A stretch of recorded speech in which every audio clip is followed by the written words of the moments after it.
Let's call to order the February 13th meeting of Mount Pleasant Town Council. It is the appointed time. We're in the place as advertised, and it is a little bit after 6 o'clock.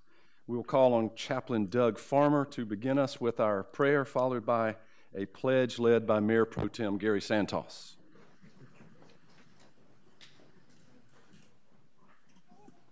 Let us pray. Eternal, gracious, and loving God, we thank you for the many blessings that you give each of us, the blessings of family, friends, for work that gives meaning and purpose to our lives. But most especially, we thank you for the opportunity to be in this place at this moment, and we thank you for the gift of service that you have given all of those who sit before us. We pray that you will give them wisdom as they deal with difficult issues. We pray that this will be your place tonight, where each person who comes forward will feel heard, will feel supported, and will know that they are in a place where they are welcome. Once again, we thank you for your many blessings, and we pray as we move into this Lent season that you will allow each of us to lay down our burdens and our fears and open our hearts to your amazing and welcome love and the peace that only you can give. All this we ask in your name. Amen. Amen. I pledge allegiance to the flag of the United States of America and to the republic for which it stands, one nation under God, indivisible, with liberty and justice for all.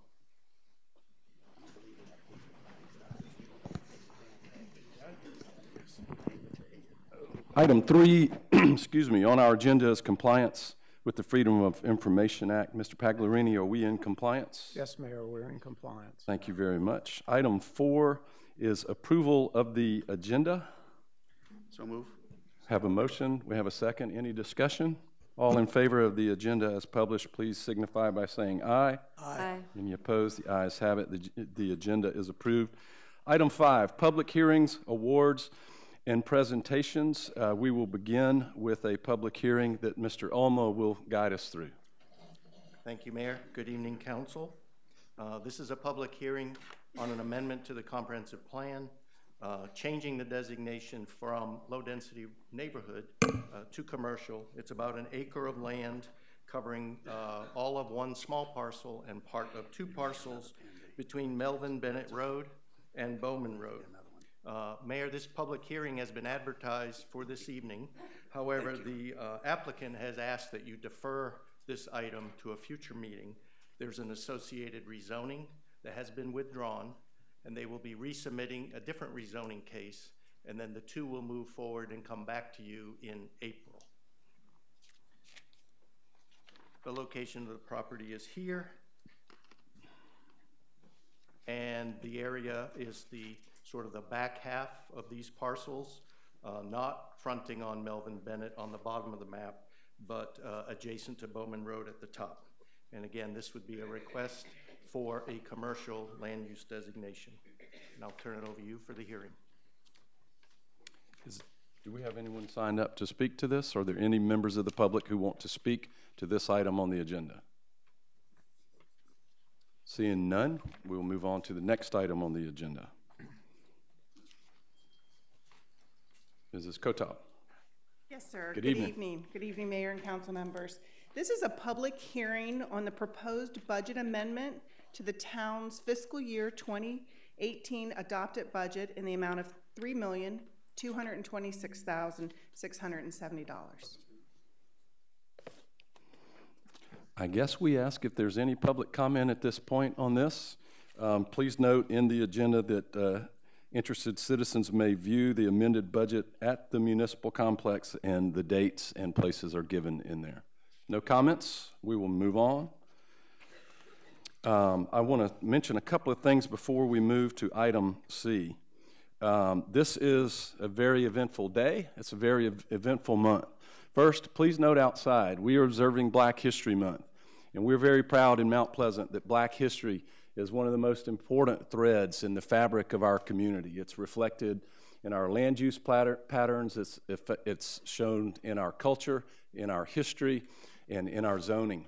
And so please avail yourself of some of these. I know that I and many members of Town Council will be doing that over the month. There are many events here, and we have put these outside for everyone to see them. They're also on our website. I want to also remind everybody that just as importantly, this is a special election to fill a council seat vacated by somebody. I can't remember why. And you have until 7 o'clock. And if you're here to make a statement, a public statement during the first part of the meeting, you should have time to go vote. And we urge you to please go do that. Today is also Mardi Gras. I don't see any signs of that in this room. That's somewhat of a relief. And, also, men, you probably don't know tomorrow's Valentine's Day. Start your Valentine's shopping right after the meeting. But happy Valentine's to everyone.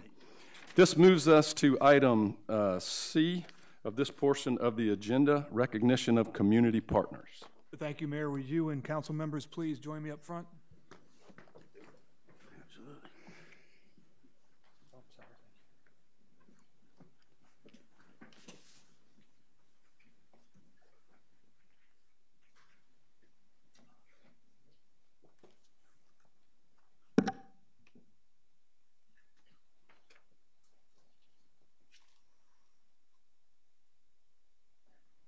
Mayor, members of council, good evening.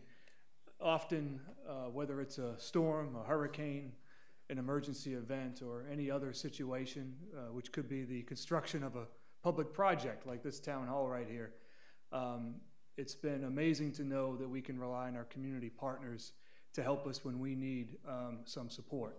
So the item on the agenda tonight, under item C, is to recognize 5 of those community partners that we rely so much upon. Thank you, Rick. Good evening, Mayor and Council.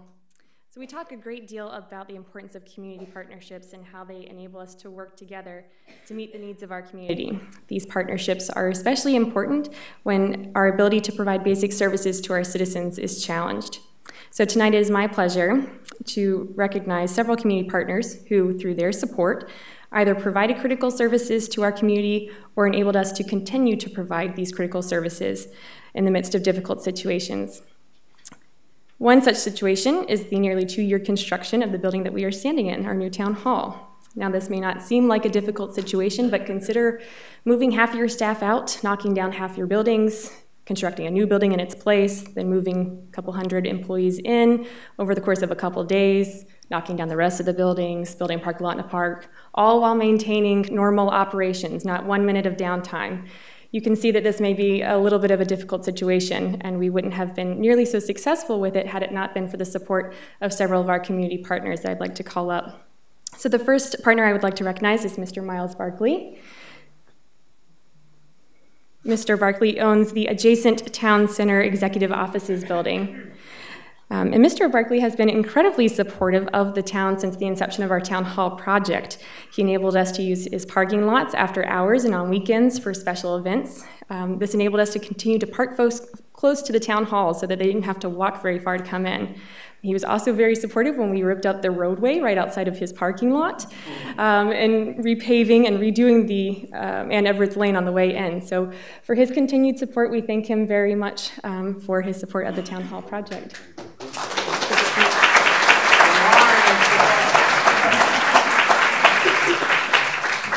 The next community partner I'd like to recognize is Sundrops Montessori School and the property owners of the school. So I'll call up Miss Anna O'Quinn. Ms. O'Quinn is the property owner of the adjacent school property. Mr. Dave Douglas, who's the principal of Sundrops Montessori School, was unable to be here with us tonight.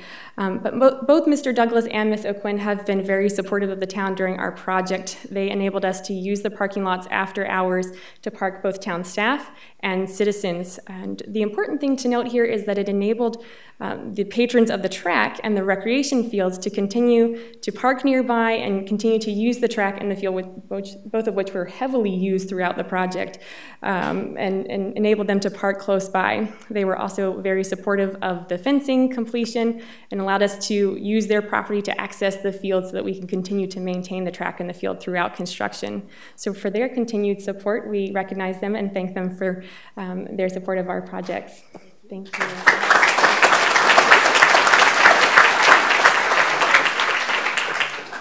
The next community partner I'd like to recognize is Mr. Manny Montez. Mr. Montez is the general manager of Cinnabar, And they were gracious enough to allow staff to park in their parking lots every single day for the past several months.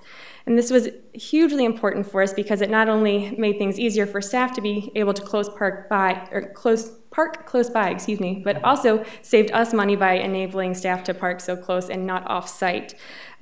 So without his support, we certainly would have had a much different situation. And additionally, he allowed us to use the parking lots for special events on the weekends as well. So for his continued support, we recognize and thank him.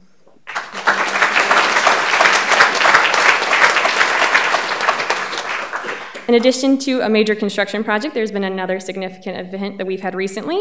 You may have remembered a little bit of storm that we had at the beginning of the year during Winter Storm Grayson. This storm dangerously impacted our region. We had freezing temperatures, a lot of snow. It was a happy time for several people here in the community. But we also had staff members in our newly built EOC that were working 24/7, both here in the EOC and across the town, continuing to provide critical services. And this 24/7 operation can be a little bit challenging if not for the help of our community partners, the first of which I'd like to call up Mr. Robert Patterson with Sticky Fingers Restaurant.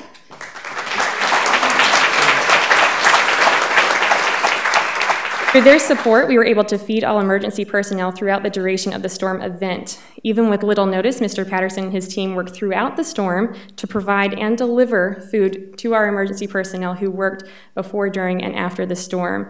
And so for his support and the delivery of hearty and delicious meals to our staff, we are very grateful and thank him for his help in this endeavor. The final community partner I'd like to recognize is Reverend Ray Litz of Hibbing United Methodist Church, and I believe he has some members of his congregation here as well. I was also told that Councilwoman Kathy Lanting is an integral part of their congregation. And we are recognizing Hibbing United Methodist Church for not only for their long history of providing support to our community, but most especially the recent support in opening the Hibbing Emergency Cold Shelter in advance of Winter Storm Grayson. The shelter remained open throughout the event, and it provided refuge to people in need by offering beds, warm showers, and meals to over 70 guests in the East Cooper and Charleston area. So for their continued support, we recognize and thank Reverend Litz and the rest of Hibbing United Methodist Church.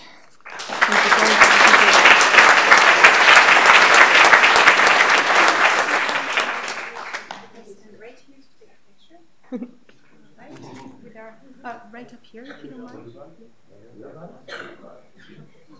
A little closer on this side, yes, please, if you don't mind. That would be lovely. You may want to actually like this. Church members. Yes, you. Wonderful.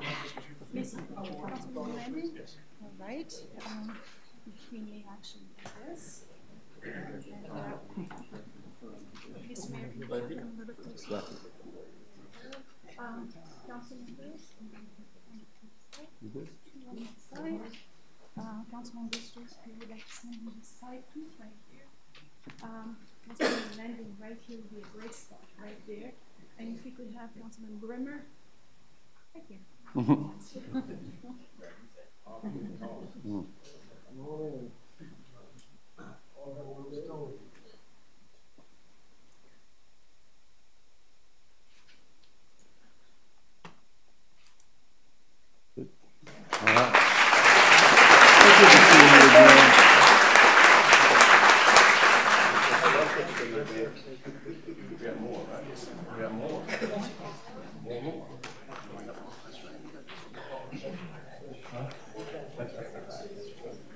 Mayor and council members, we have two longstanding employees that we'd like to recognize for their years of service.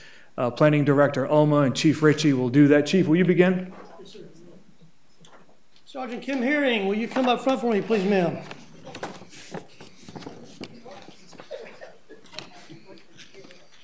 You come right over here for me.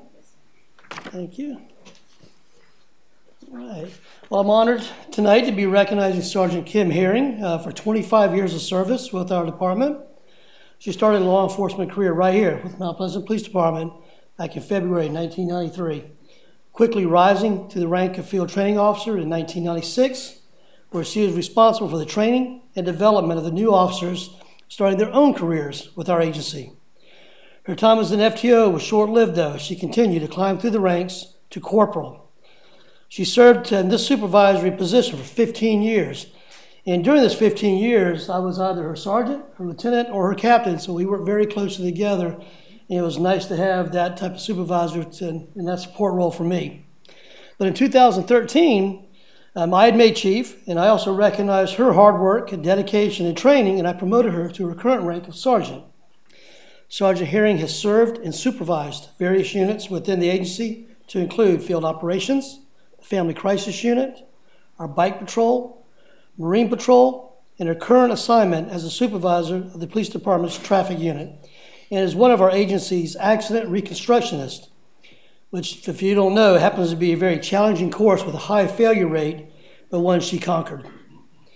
Although there are many highlights and accomplishments during Sergeant Herring's 25 years of service, the one that really stands out the most is the life she saved by pulling an individual from the railings of the bridge just before they jumped. Again, that was just one of many, many things she's done in 25 years. I'm very proud of all Sergeant Herring has done for this department and town, and I look forward to serving with her for many more years to come. Kim, congratulations.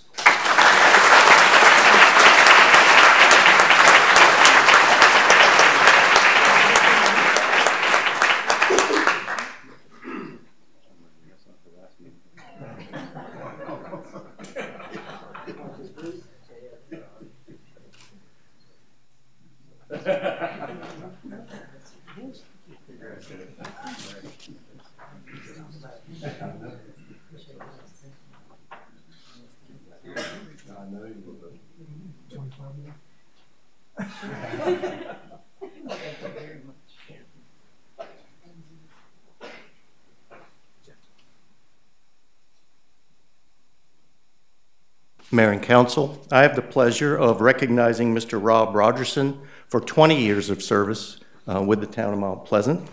Rob started with the town in 1990 after a major event called Hurricane Hugo. He was a building inspector and a plans examiner. He left to join a local construction firm, saw the error of his ways, and returned to the town as the floodplain manager. He now also serves as our ADA coordinator, and within the planning department, he's recently assumed the role of a program manager. He holds certifications as a building official, floodplain manager, and master code professional. His duties as a program manager now require him to interact directly with those involved in development projects to track the progress of various permitting and approval processes. He also works and coordinates with state and federal agencies. Rob has provided construction management and coordination on several renovations and newly constructed buildings for the town as part of his duties as the ADA coordinator. He also administers the town's participation in FEMA's ISO Community Rating System, CRS. His contributions save our citizens hundreds of thousands of dollars a year, actually it's millions, each year in flood insurance premiums for those who hold flood insurance policies within the town of Mount Pleasant. He's a very valuable employee because of his institutional knowledge and his ability to provide help and guidance to those who use our services. If the basis of planning and development efforts are to protect a community's health, safety, and welfare, Rob's work epitomizes those major points. Rob, congratulations. Thank you.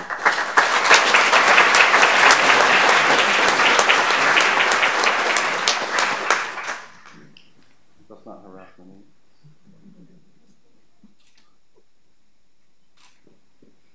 Thank you. Thank you. I know. Thank you. Thanks.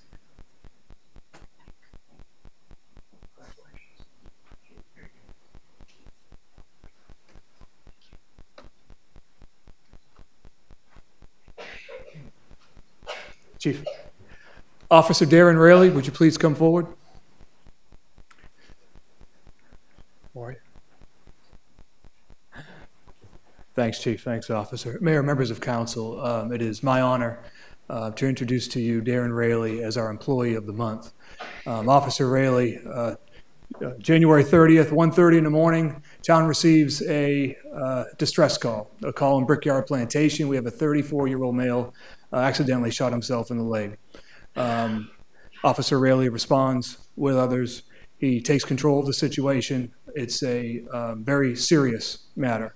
The gentleman is quite injured and it requires emergency medical care, of which Officer Raley begins to perform. And as the situation goes on further, he notices the condition of the individual and that the individual is starting to move towards shock. And which he takes over the tourniquet situation and realizes that has to be applied even tighter than before. But while he's doing this, he is communicating with the individual and letting and delivering comfort to the individual. He explains what's happening, what he's expected to feel during the procedure, and also explains to the individual that he's going into shock and to control his breathing. But further, during this process, I believe you learn that the gentleman is an Army officer. And after learning that, Officer Raley lets him know that he is an Army veteran. And he makes sure he communicates that to the individual, and that brings comfort to the person. Shortly after EMS arrives, they bring the individual to the Medical University of South Carolina. And after the event is over, EMS, as well as medical personnel from the Medical University, mentioned to us that if not for Officer Raley's quick action, the way he performed under a serious situation, that the individual would not have survived. So for his efforts, for how he represented, of course, himself, the department, the town of Mount Pleasant, he is our Employee of the Month.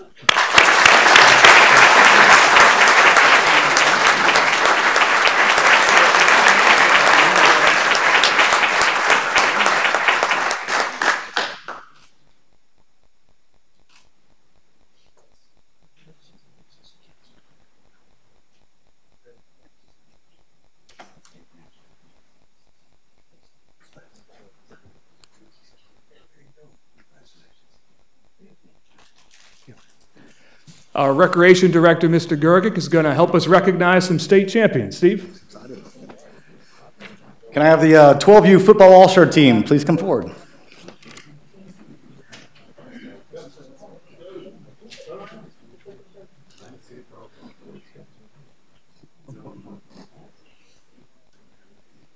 The shoulder pads, man.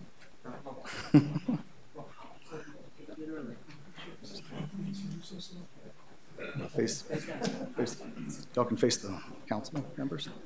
There you go. There you go. There you go.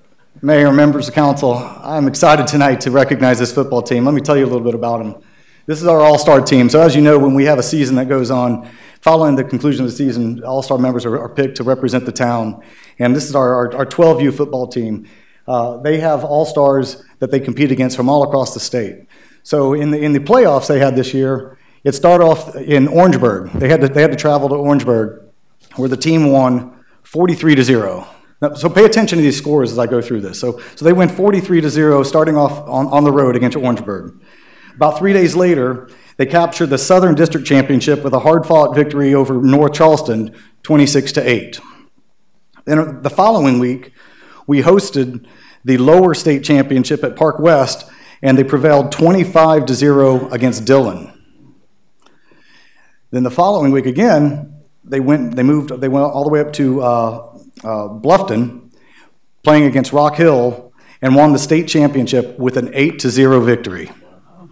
So if you pay attention to that, this team scored 102 to the opponent's 8 points through those 4 games. They did an outstanding job. And we want to congratulate them. And I want to present to you our state champions, our 12U football all-star state champions.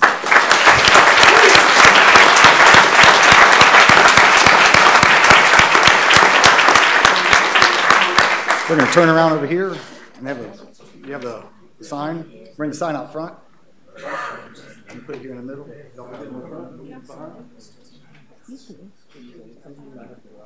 Some of them are bigger than us. We saw a lot. We were not big. We were one of the small ones.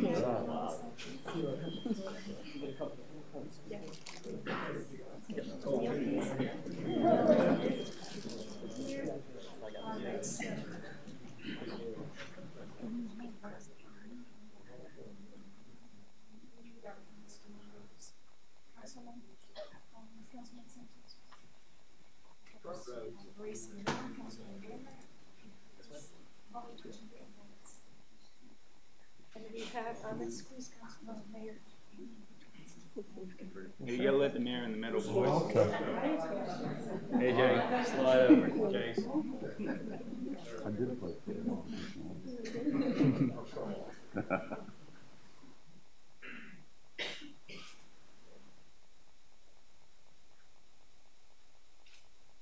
Great. Thank you. Y'all come along. Shake everybody's hand.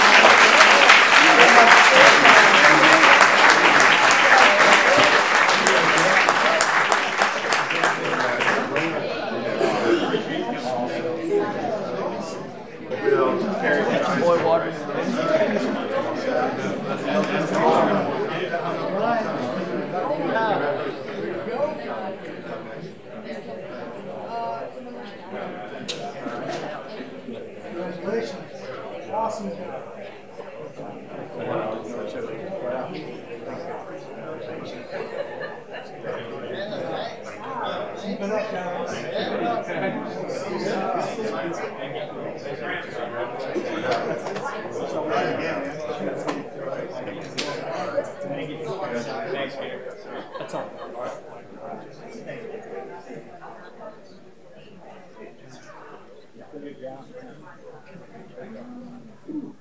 Yeah, 12 is a QB. Yeah. Pretty tall. Yeah. I got 3 of them. Okay. What am I for? But the quarterback fumbled the ball on the extra point. We'll let everybody file out. It will be just a second. We've got a couple of council members attending to some things.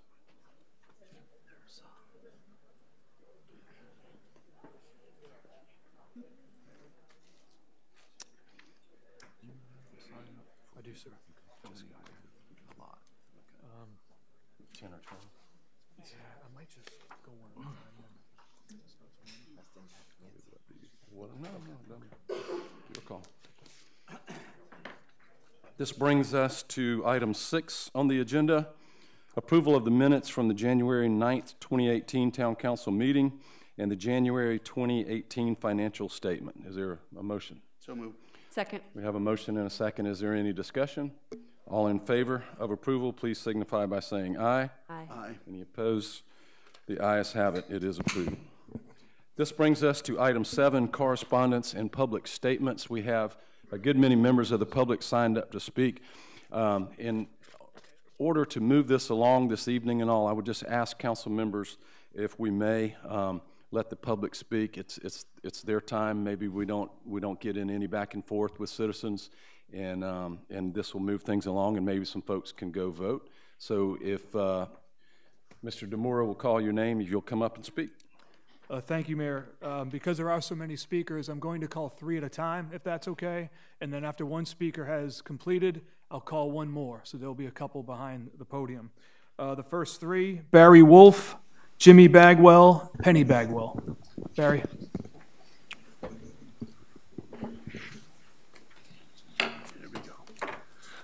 Barry Wolf, 1468 Pocahontas Street. The medians on Coleman Boulevard have been a topic of discussion for a great while now. We had a shot at revisiting them in May of 2016, but that was lost to a 5-4 vote, and I don't think we need to say who voted for what. The placement of the medians in front of the boulevard should have taught us a lesson. I cannot tell you how many times in the dark of the morning I've been surprised by someone coming out of the median anxious for that cup of Starbucks. People walk their dogs there. They cost money to maintain. They can be a hindrance to emergency vehicles. My sadness is not about the medians, but comes out of the course of events that happened at the recent retreat. Apparently, Councilman Bustos made a motion seconded by Mayor Haney to remove the medians from the project with the approval of the DOT, and the motion was defeated on a 6-2 vote. If the 6 nays didn't like the idea of an up or down vote, why not say, let's change the motion before the vote? Doesn't hurt to look at it, because we've heard our constituents' voices. I've seen the correspondence from the DOT in regards to the medians, and I see a lot of could jeopardize or could result in language. Nowhere did I see the actual cost attached to the change or see the peril of looking into it. You don't get poor for asking. Last but not least, I fear I'm looking at a body that in many ways seems on the verge of tearing itself apart. Words I would have never thought I would have spoken after the 2017 elections. A whole bunch of people, both inside and outside of this chamber, worked really hard since early in 2015 to get you here. The job is not to let petty politics, cliquish alliances, foolish pride, and hurt feelings interfere with the job. Do the job. This is Mount Pleasant Town Council, not Wando High School. Mr. Bagwell. I'm going to let my wife speak first. I know how to do this. I'm Penny Bagwell, and I'm just talking about the Coleman Revitalization Project. And this is something that I noticed. A handout was passed out probably a couple of months ago with the illustrations and the diagrams. And I studied it very carefully, and I noticed on Simmons Street from the second entrance to Moultrie Shopping Center and on down to the landing, it's going to be one way. And I didn't know if the people, the residents of Rudumuckle even know that they'll no longer be able to turn left and go to Simmons Street, to the Simmons Street light. And also it would be difficult as far as Moultrie Shopping Center just having one entrance in and out from Simmons Street behind the bank, Pinnacle Bank. But at the bottom of the diagram, it said this traffic pattern would be determined by the contractor with approval from the DOT and the town of Mount Pleasant. So if y'all have looked at that and you already know about this, it's on the town website as well as the handout. But I urge you not to go along with that as far as making Simmons Street one way past that first entrance to Moultrie Shopping Center. Thank you. Tom Bradford and Grant Gilmore, please come up. Mr. Mayor and members of Town Council, my name is Jimmy Bagwell. I live at 41 Vincent Drive here in Mount Pleasant, and I'm also here to speak to you about the Coleman Boulevard plan. I spoke to you 2 weeks ago at the Town Council retreat at the Visitor Center here in Mount Pleasant, and I told you that I was very opposed to the introduction of the raised medians on Coleman Boulevard, as I think a lot of people in this town are. And also at that meeting, we had Mr. George Brewer, who is a part owner in the Moultrie Shopping Plaza. We also had Mr. Harry Gregory, who owns GDC. They are very concerned about this. I spoke to both of them before I came tonight. Mr. Gregory is out of town, and George Brewer had a prior commitment. They asked me to please use their names in this speech that I was going to give tonight. They're very concerned about it. If you remember, Mr. Brewer said that if these medians were introduced, his property values would be reduced by 10%, and so would other business owners along the street. They had 2 appraisals done that showed that that was the case. I believe that this is going to be a real detriment to businesses over there. I am speaking here tonight as a member of the Save Shem Creek Corp. I'm chairman of the board, and 2 days ago on Sunday, we started a petition that was basically asking this town council to remove those medians and to return Coleman Boulevard after the drainage is done to its former condition with the turn lanes intact. Since 2 o'clock on Sunday, we have had 1,600 people sign that petition. I think that is ample evidence that the people in this town want you to take another look at it. They're anxious for you to do that, and they're asking for somebody on this council to have the courage to stand up and ask for that to be done. I understand that it may take no more than 60 to 90 days to get a complete redesign done, and if you're going to remove the parallel parking, I'm sure there's going to have to be a redesign anyway. Let's ask them about it. Let's have the courage to ask the questions, to ask the hard questions, and to represent the people of this town. And I urge you to take a hard look at it, and in the next month or two, to please reconsider your motion, or your action. Thank you very much, and I appreciate the opportunity to speak to you tonight. Thank you. Mr. Mayor, members of council, my name is Tom Bradford. I live at 18 State Street, downtown Charleston. I'm the president of the board of directors of Charleston Moves. I come here simply to thank you for your prudence in sticking to your guns on this plan, and also to thank you on behalf of the many people who use the Battery to Beach route and the many people who will use the Battery to Beach route in the future. We think that the decision on Coleman Boulevard was sound, and we congratulate you for it. Thank you. Thank you. Glenn Cowden, Chris Donato. Good evening, Mayor and Council. I'd like to preface my remarks by saying I'm speaking as a private citizen, not as the director of the Community Planning Policy and Design Master's Program at the College of Charleston, or as the director of the undergraduate program in Historic Preservation and Community Planning. I have to agree with Mrs. Bagwell's comments. One-way streets across the United States do not illustrate good design, nor are they good design for moving traffic around.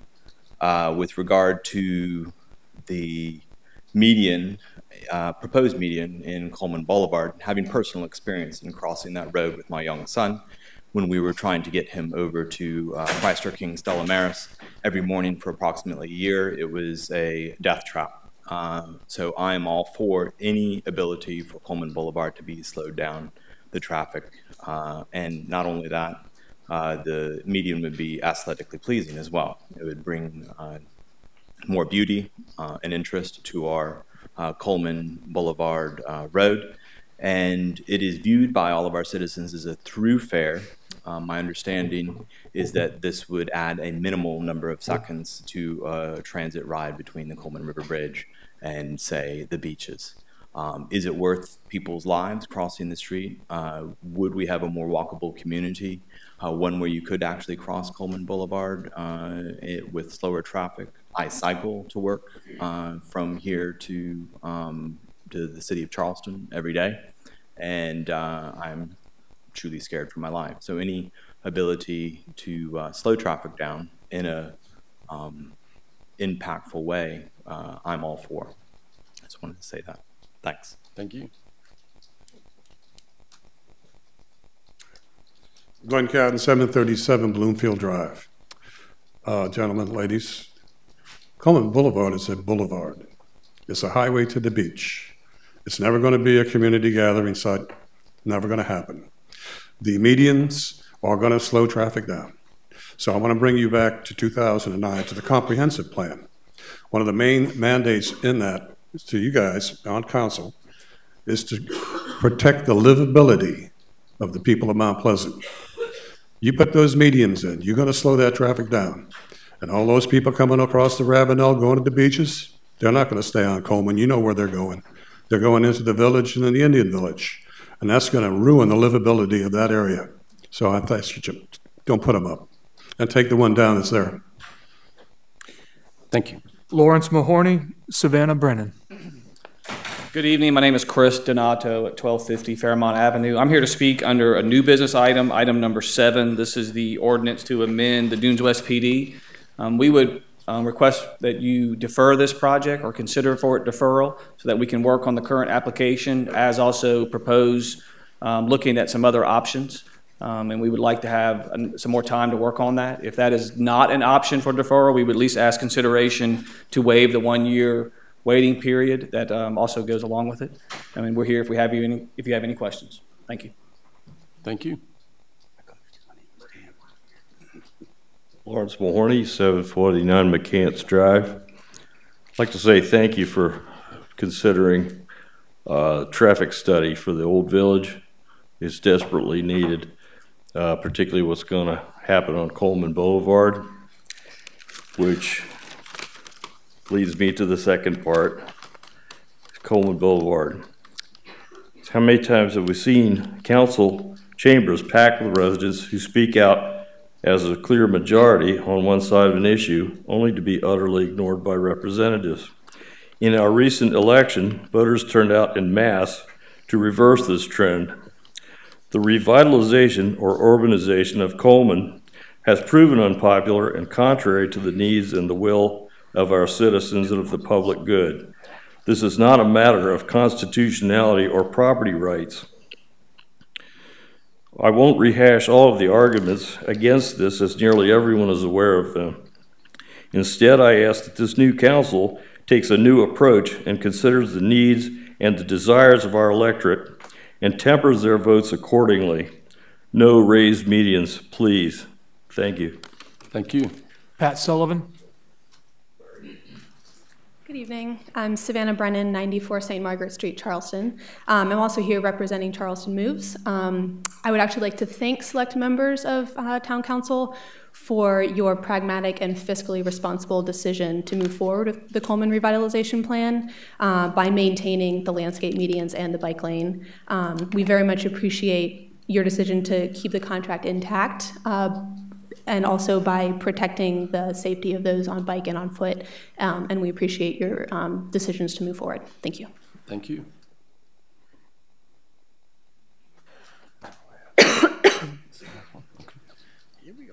Good evening, everyone. I'm Pat Sullivan, 1002 Plantation Court.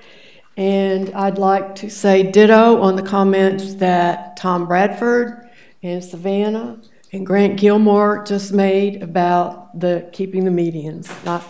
I was on the board of Charleston Moves for 5 years, and that's when I learned how important it is to make cycling safe. You will not get just the average cyclist out on the road unless it's safe. The other thing I want to mention is at the Public Services Committee meeting last week, 3 organizations, the Surf Rider Foundation, the Charleston Waterkeeper, and the South Carolina Aquarium gave a presentation on the horrible effects of plastic bags floating around our town, in our beaches, in our waters. And they gave a very compelling presentation. So I want to encourage our council to please enforce a plastic ban here in Mount Pleasant. And in the meantime, I don't know what percentage of our town does it, but most of the grocery stores have bags that you can buy from them. I keep about 6 in the trunk of my car so that I never have to get a bag when I go grocery shopping. The other thing is if you go to places like CVS or anywhere where you have a relatively small purchase, ask them to keep their plastic bag and put it in just carry it, or ladies, put it in your purse. And any little thing we can do, it not only is good for Mount Pleasant, but it sends a message to the people that you're saying no plastic bags to. Thank you. Thank you. That's all that we had signed up. I'd like to thank everybody for their thoughtful and well-stated comments. Is there someone else? Well, those, y'all have signed up to speak under the particular item. So I still have you, it's just later. Right. This is just the general comments. Yep. Everybody good on that? Okay. All right, so that ends item number 7. Moves us to item number 8, planning. Mr. Ulma. Thank you again, Mayor.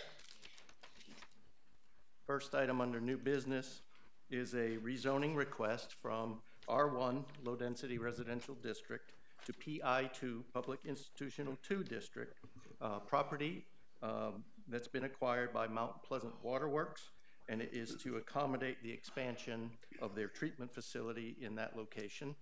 Here are the 2 parcels, one larger rectangular and a very small parcel that you can see in the corner, and it's east of the existing facility near the intersection of Rifle Range and Benning Road. This is an aerial photograph.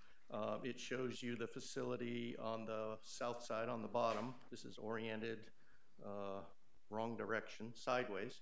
But you can see, again, the total property that Waterworks is looking to utilize, and the blue parcels, or the ones shaded over to the left, are the ones that are being added in this rezoning request. The comprehensive plan shows the existing facility as public and institutional, and PI2 zoning has already been extended on other property over the past year. And so this would be adding these 2 additional parcels and zoning them PI2 in anticipation of the plan expansion and providing buffer areas and things around the facility. Planning Commission recommended approval 7-0, and the Planning Committee recommended approval 4-0. Motion to approve. Second. We have a motion and we have a second. Is there any discussion? All in favor of the motion to approve, please signify by saying aye. Aye. Any opposed by no? The ayes have it. The motion is approved. First reading ordinance number 18013, an ordinance to rezone from R1 low-density residential district to PI2, public institutional 2 district, an approximately 0.9 acre tract of land comprised of 2 parcels and described as follows. I, an approximately 0.880 acre parcel located at 1643 Rifle Range Road in Mount Pleasant subdivision, identified by TMS number 56000000007, depicted on a plat recorded by the Charleston County ROD office in Plat Book L17, page 622. And II, an approximately 0.02 acre parcel located on Rifle Range Road in Gregory subdivision, identified by MS number 56000000053, depicted on a plat recorded by the Charleston County ROD office in Plat Book EC, page 763.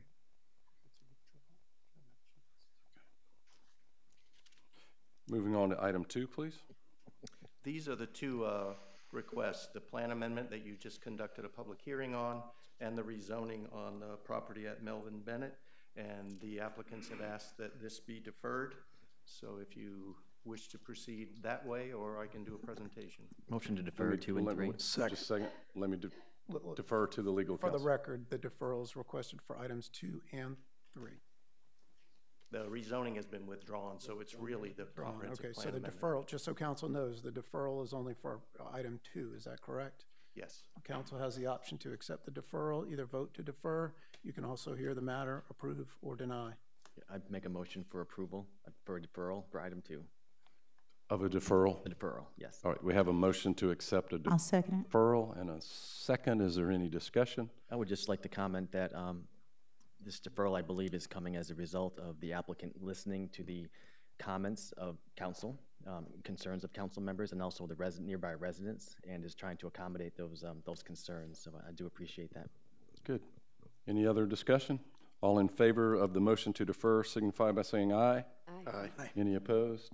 The ayes have it. Motion passes unanimous. This moves us to item 3.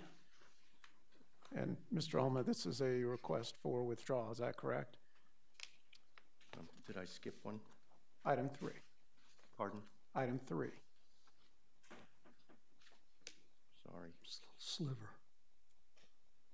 This is the rezoning. Going back. Item 3 was a withdrawal, so the applicant has already withdrawn. So no that. action by this council. No action would be required by council. That moves us to item 4. This is a request, an ordinance for annexation of approximately 1/3 of an acre of land located at 2178 Gulf Drive, TMS number 57705000005. Motion to approve. Second. We have a motion, we have a second. Any discussion by council? All in favor of the motion, please signify by saying aye. Aye. Any opposed? The ayes have it. Motion passes unanimously. Reading ordinance number 18015, an ordinance providing for the annexation of an approximately 0.29 acre tract of land located at 2178 Gulf Drive, identified by TMS number 57705000005, and depicted on a plat recorded by the Charleston County ROD office in Plat Book L, page 73. Good. Item 5, please. This is another annexation request for a parcel of land over 2 acres in size on the east side of Darrell Creek Trail. It's planned for rural conservation in our plan.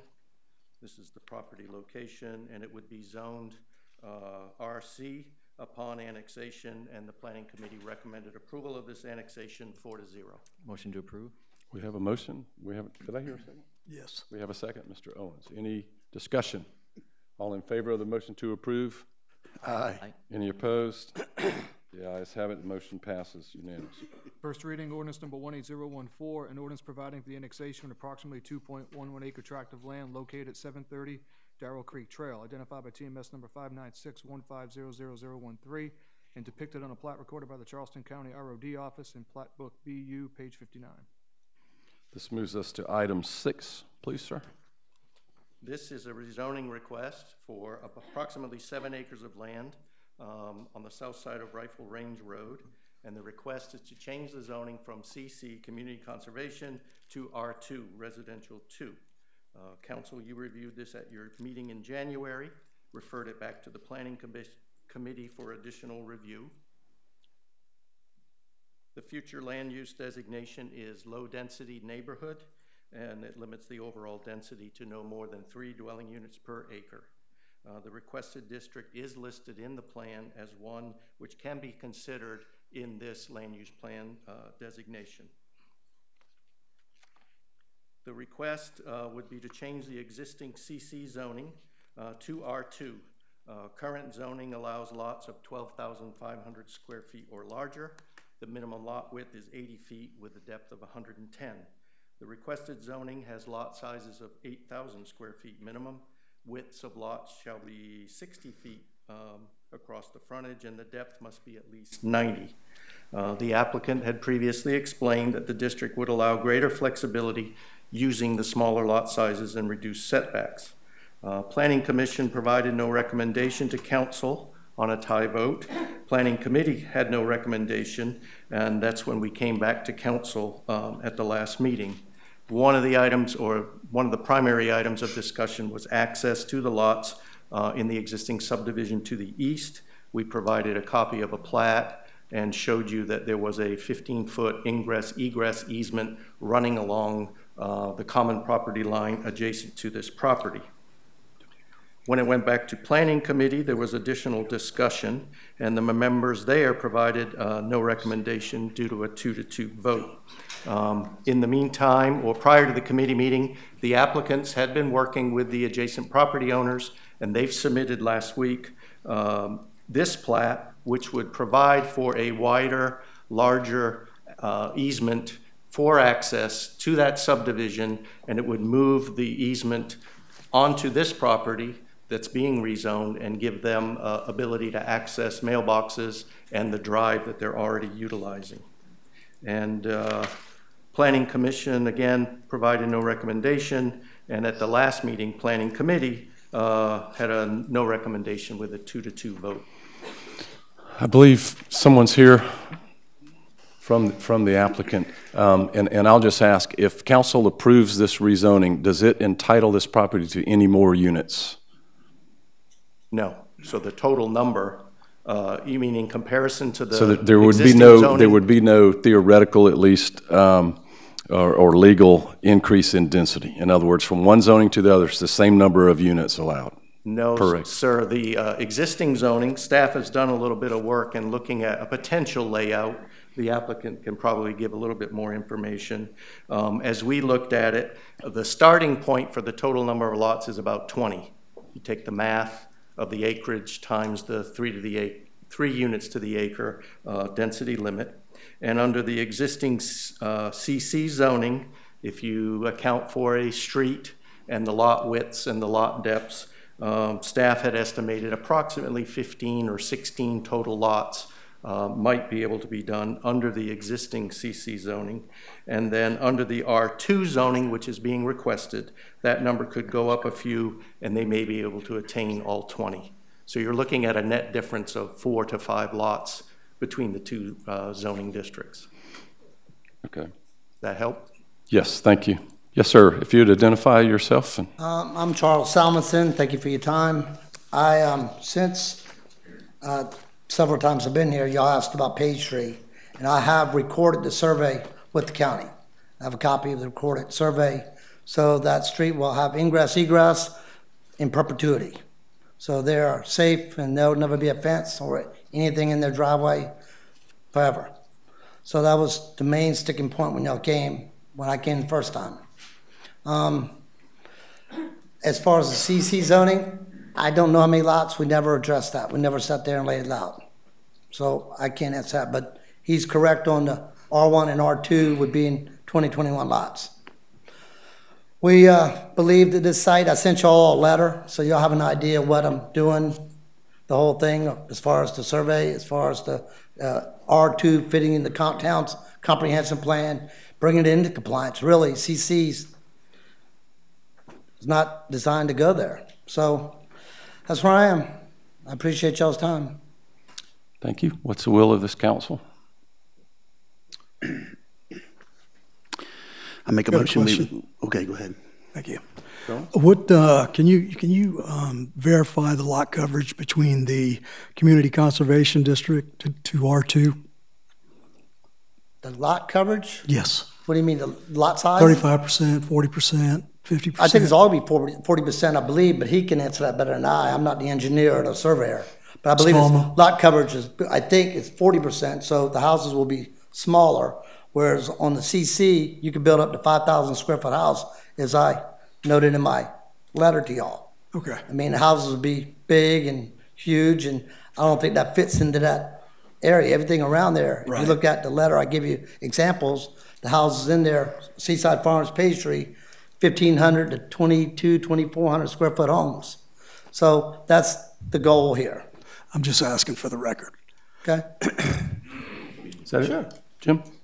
Mr. Owens, the building coverage in CC is 35%, and in R2, it goes to 40%. That's awesome. Thank you very much. Okay. So that'd be about a 4,500, 4,700 square foot house. Yeah. In C to about 3,000 in R2. Great. Thank you. Is that it? I'm done. Okay. Gary? Mr. Mayor, I make a motion that we approve the rezoning as described by staff. We have a motion to approve. Is there a second? Is there a second to the motion to approve?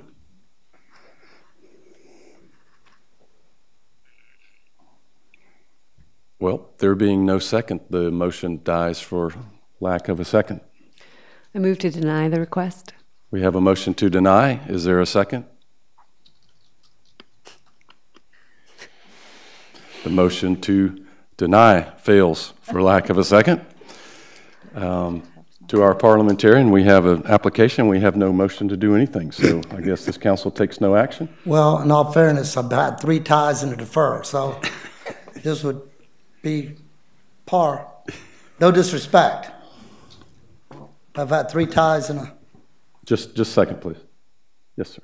When was we do have a deadline of 6 months, is that correct? Take action. So what I would suggest, not recommend, this council need not take action. We're not up against that tonight. It would carry over to the next agenda, or I can't speculate as to the reason why there'd be no motion either way, but if there's further discussion necessary and you wish to do that at committee, that's one option. Or you can simply move, although I don't think a motion's necessary, you could defer it to the next council meeting. Seems like that would be better than getting a no. Yes, sir. I agree. All right. Thank you for your time. We had someone signed up to speak to this. Do you still wish to speak since there will be no vote on this tonight? Yes.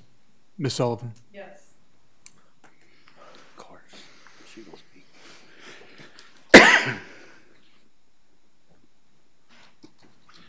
I'm going to say something, but these are some photographs I took. Just pass those down. I've never said this before. Pat Sullivan, 1002 Plantation Court. First of all, the town comprehensive plan has this as a CC. So I think we should leave the comprehensive plan alone. Secondly, there's discussion on the Page Tree Lane and the need for access, which this gentleman just said has already been taken care of. But generally, I've seen the town take into consideration all of the neighbors that are around something that wants to be, that a developer wants to create new housing. I drove over to Page Tree Lane and I counted somewhere from 10 to 12 houses. And I'd like to know if anybody's going to go talk with those other residents and ask what they think about what should happen to this road. Secondly, the people who live along this road are currently paying taxes based on an almost empty lot. There's a small house on it. As soon as a new development goes in, whether it's CC at 15 to 16 or R2 at 20, these people's taxes will go up. And if you look at the photographs, you'll see they're far from mansions. So there's a tax sensitivity here. Next, woods. When you go down this lane, all you see when you look towards this property is woods. They won't see woods anymore. It'll be clear cut because most of the trees are spindly and they will all be gone. A lot of them are sick and they will be gone too. That's 2 minutes. Thank you. Oh, come on. Appreciate it. 2 minutes. Thank you. Mr. Mayor, I have a question. If I... Just a second, Mr. Brimmer. A question for Mr. Pagliarini. What is the practical difference between us doing nothing on this tonight and having a motion to deny and that motion fails on a vote? Well, ultimate action, if a motion to deny fails, I guess the end result is there's a 6-month period for council to take action or the request is automatically approved. So no difference? No difference as I see it. Thank you. Yes, ma'am. Well, being new to council and having read this and also gone to the various committee meetings where this was discussed and all the presentation, I would say the biggest issue that I see is that going from CC to R2 is a request, sorry, Joe, is a request that's similar to other requests for rezoning that is at the behest or convenience of what the developer wants to do. And it seems like that's one of the subjects that comes up before council, that we're very uncomfortable doing that. It just hasn't been well demonstrated to me at all that this is going to benefit that area. Or, I mean, it looks like they can build the way it is now. So why not just do that? This thing about saving a few trees here and there, I'm not sure if I'm convinced of that. So that's the reason I was uncomfortable with seconding either motion. I guess I just need a little more understanding of why we're really even doing this. Okay, I'm not sure why we're having discussion when there's no motion on the floor by anybody. I just wanted to kind of correct something that Pat had said. I was at one of the planning committee meetings, and David Rowland was there, who is a resident, and I think he had a gentleman with him, Pat. So they did have some of the homeowners along that road that were there that were very concerned about the road, and I think that was their only concern. I don't see them here tonight, so apparently they must be okay with what the developers are coming up with, or I think they would be here tonight. Secondly, you mentioned it's a change in the comprehensive plan, but I don't, being in the planning committee meeting, there was no mention of being a change in the comprehensive plan, and there's nothing on our paperwork, so I'm not sure where you got that from, but I just wanted to make sure those two things were out there so that we can kind of set the facts straight. I'm not the engineer. That's fine. All right, we're going to move on. There's no motion, there's no discussion, there's no vote. So we move on to item number 7. Thank you for your time. Thank you. This is the rezoning request for about 12 acres of land in the Dunes West Plan Development. And this was the item that you just heard a request for deferral. And if you choose to defer, staff just needs to be sure that you would send it back to planning committee or if it would stay here at the council level. Again, I asked a question, is this a voluntary withdrawal by the applicant or do we need a deferral by council? Deferral by council. This is a request for deferral. A request for deferral, got it. Is there a motion that we grant the requested deferral? I make a motion that we grant the request for a deferral of this action. We have a motion, do we have a second? Second. We have a motion, we have a second. Is there any, everybody wake up. Is there any discussion? Anyone here to address this issue from the public? All in favor of the motion to defer, please signify by saying aye. Aye. Any opposed? The ayes have it. It passes unanimously. It is deferred. And Mayor, would that go back to committee or stay at this? The motion is to request deferral, and it's going to stay at this level. Okay. Of course, if the chair or anyone wishes for it to be put on a committee agenda, that can happen. So when it comes back to council, not to committee. Yes, sir, unless someone wishes to put it on a committee agenda. Right. All right, that moves us to section B, old business. These are the three related items. Final reading for ordinances to annex this property, change the comprehensive plan, and rezone the property to R1 low-density residential. And it is within the Ravens Run subdivision at 1500 Clubhouse Lane. The property, as you see, is located here, and you've discussed this. It's between the recreation facility and the airstrip to the east. It's about 1.8 acres of property. In the land use plan, the plan reflects the fact that it is existing open space, so that's the designation, and the request here would be to go to low density residential.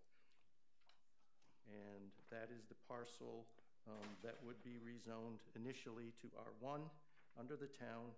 Planning Commission recommended approval of the plan amendment and the zoning change, and the Planning Committee recommended approval of all three requests: annexation, plan amendment, rezoning. I'd like to make a motion for all three if they can be taken together. Is that possible? I believe it is, but It's possible. Our recommendation always is to take them separately. Okay. Then I'd like to make a motion for item number 1, approval for final reading. this is for the annexation. Correct. Yes. Second. We have a motion and a second. We do have someone signed up to speak. Julie O'Connor.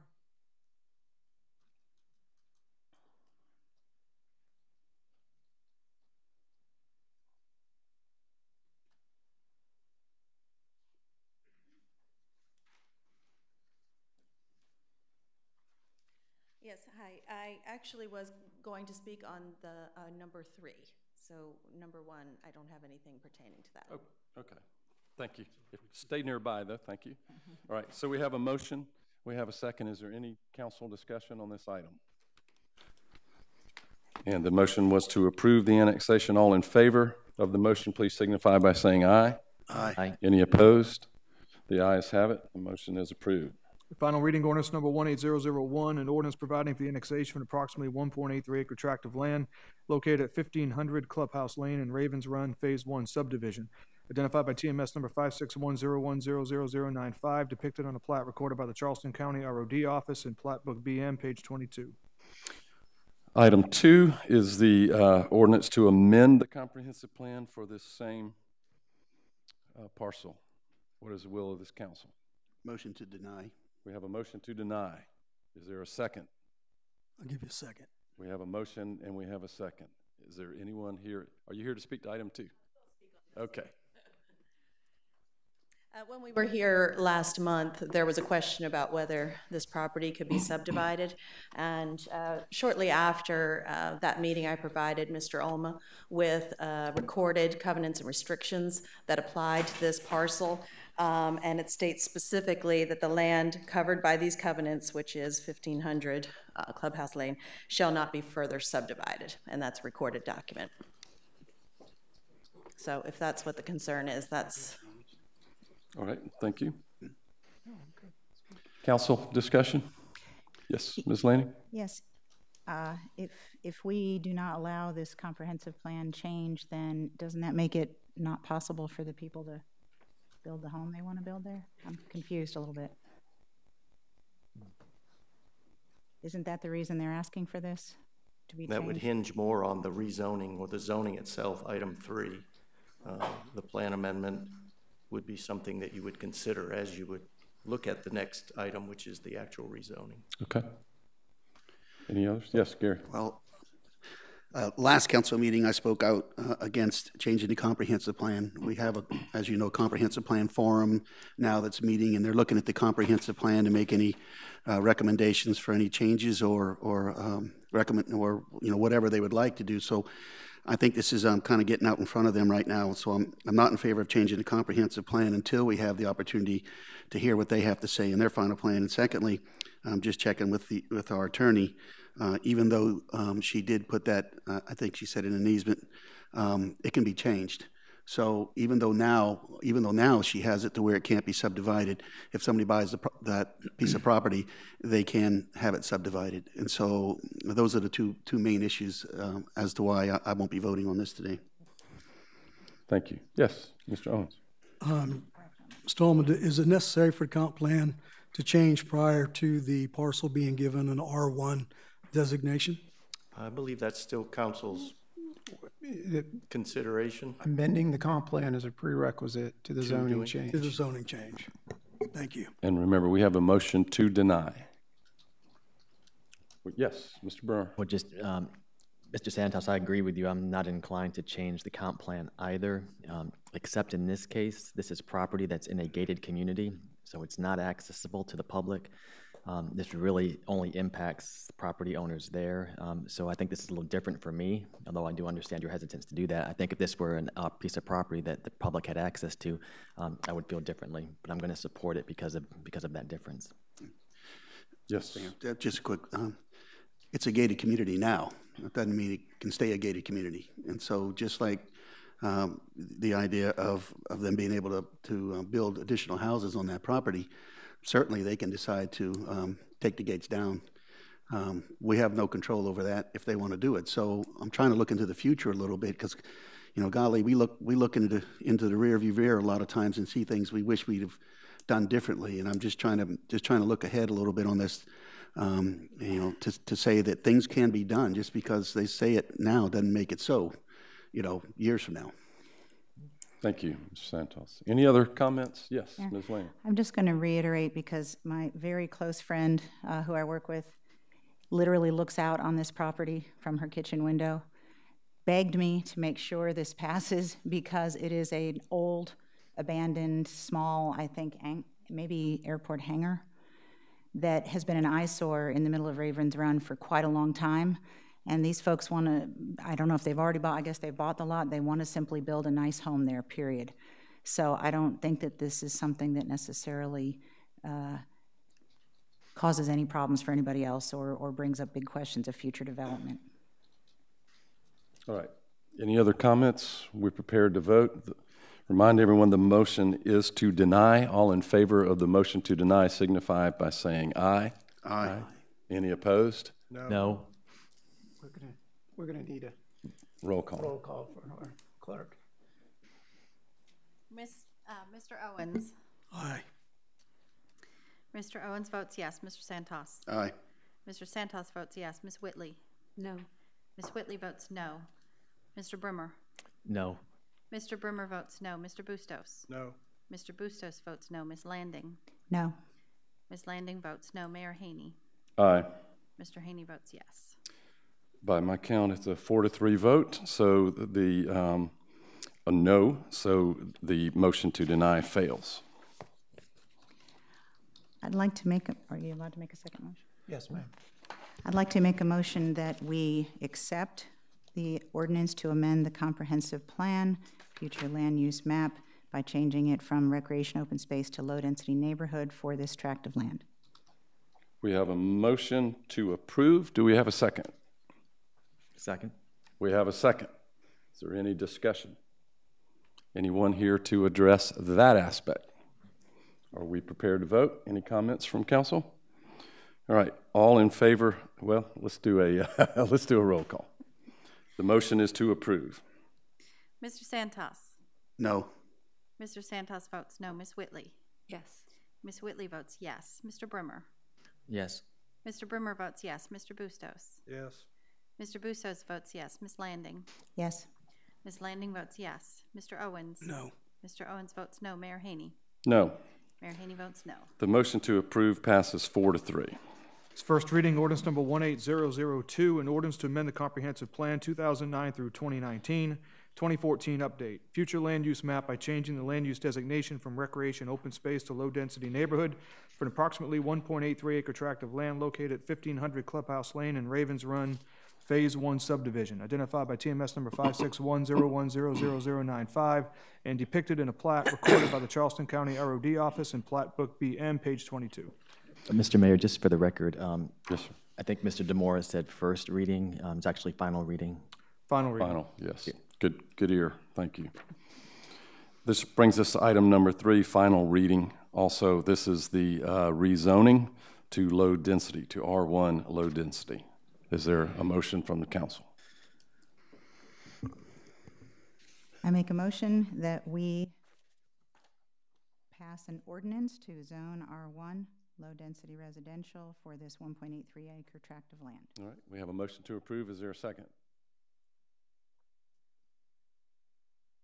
Going once? Second. We have a second. We have a motion to approve and a second. Is there a speaker here? Ms. O'Connor?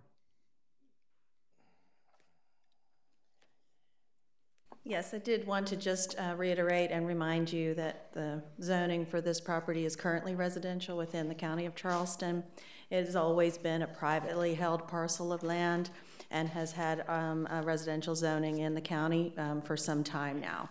So this is just a continuance of that, and further the rest of the neighborhood is zoned R1. Thank you. Thank you. Is that it for people signed up to speak? Any discussion on council?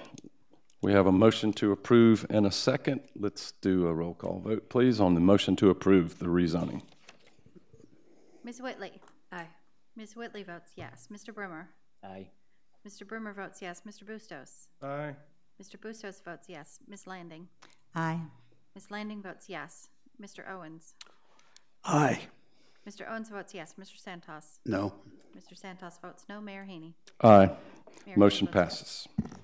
Final reading, ordinance number 18003, an ordinance to zone R1 low-density residential district and approximately 1.83 acre tract of land located at 1500 Clubhouse Lane in Ravens Run Phase 1 subdivision, identified by TMS number 56100000095, depicted on a plat recorded by the Charleston County ROD office in Plat Book BM, page 22.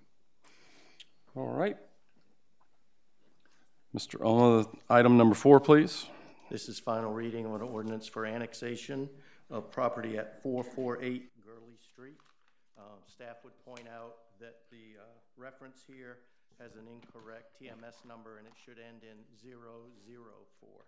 So when Mr. DeMora gets to read it again, he can add another 0 in there. Okay. Mr. Mayor, I'd like to make a motion. We approve both 4 and 5. Second.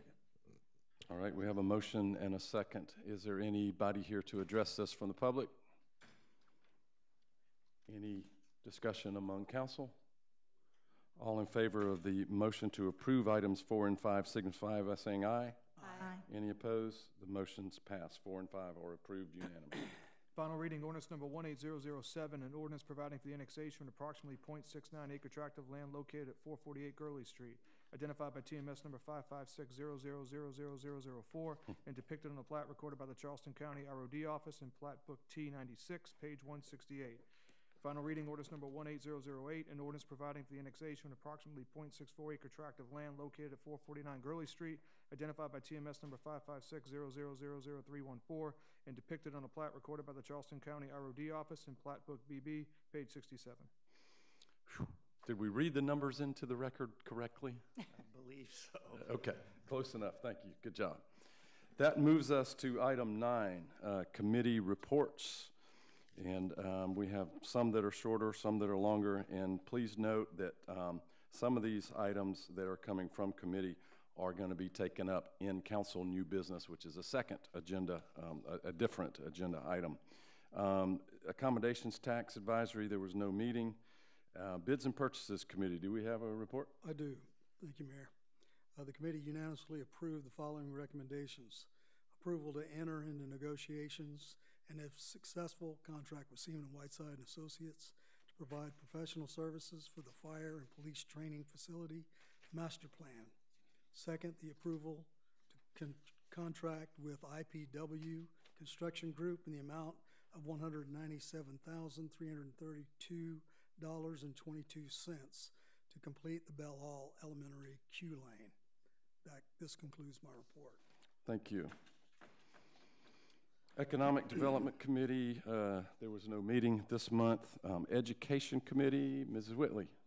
Yes, we received a presentation by the District 1 and 2 constituent school boards where they informed us of what their role is within the larger school board, and kind of the main thing that came out of that is their big project is drawing the new lines for Moultrie, and there's going to be some public meetings coming up about that. So just want to flag that. Great, thank you. Finance Committee, there was no meeting. Fire Committee, Human Resources, no report from Patriots Point Development Authority, although I will be attending that meeting coming up on Friday. And as things get closer to happening there, I'll be giving reports back to this council. Planning Committee, Councilman Bustos, is there any other portion of the report, or did we get it all done in the previous section? I'm sorry. Did you have any other committee items from planning? You do, okay. All right. The Planning Committee met, and to follow up on a discussion about attendance for appointed boards and commissions, and we had language in the ordinances that we thought was a little vague. So the committee is recommending to the entire council that the attendance requirements be changed in the zoning ordinance to represent that 75% attendance is required unless excused by the chairman. And if that 75% attendance on a rolling year were not made, they would be automatically removed. And what we are doing is asking that be that staff be tasked to come up with that language and then bring it back to the Planning Committee so we can look at it, and then ultimately to council. Great.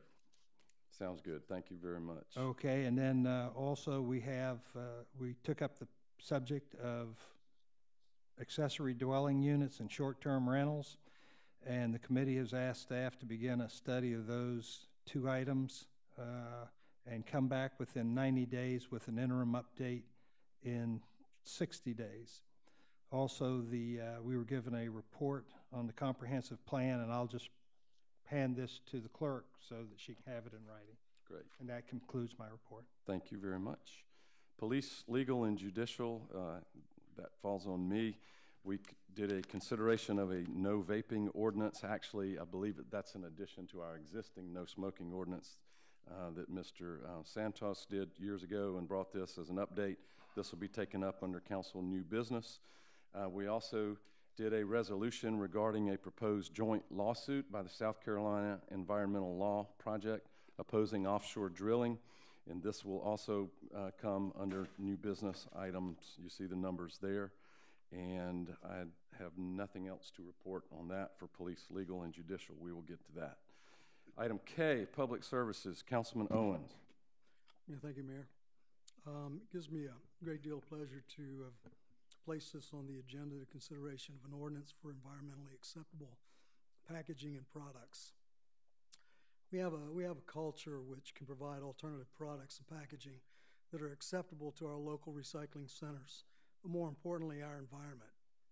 But we need to act soon and not leave it to our future ages. We live in a beautiful place, but there needs to be a call to action, and if we're to maintain this natural beauty for generations to come. So I ask you, if not us, who, and if not now, when?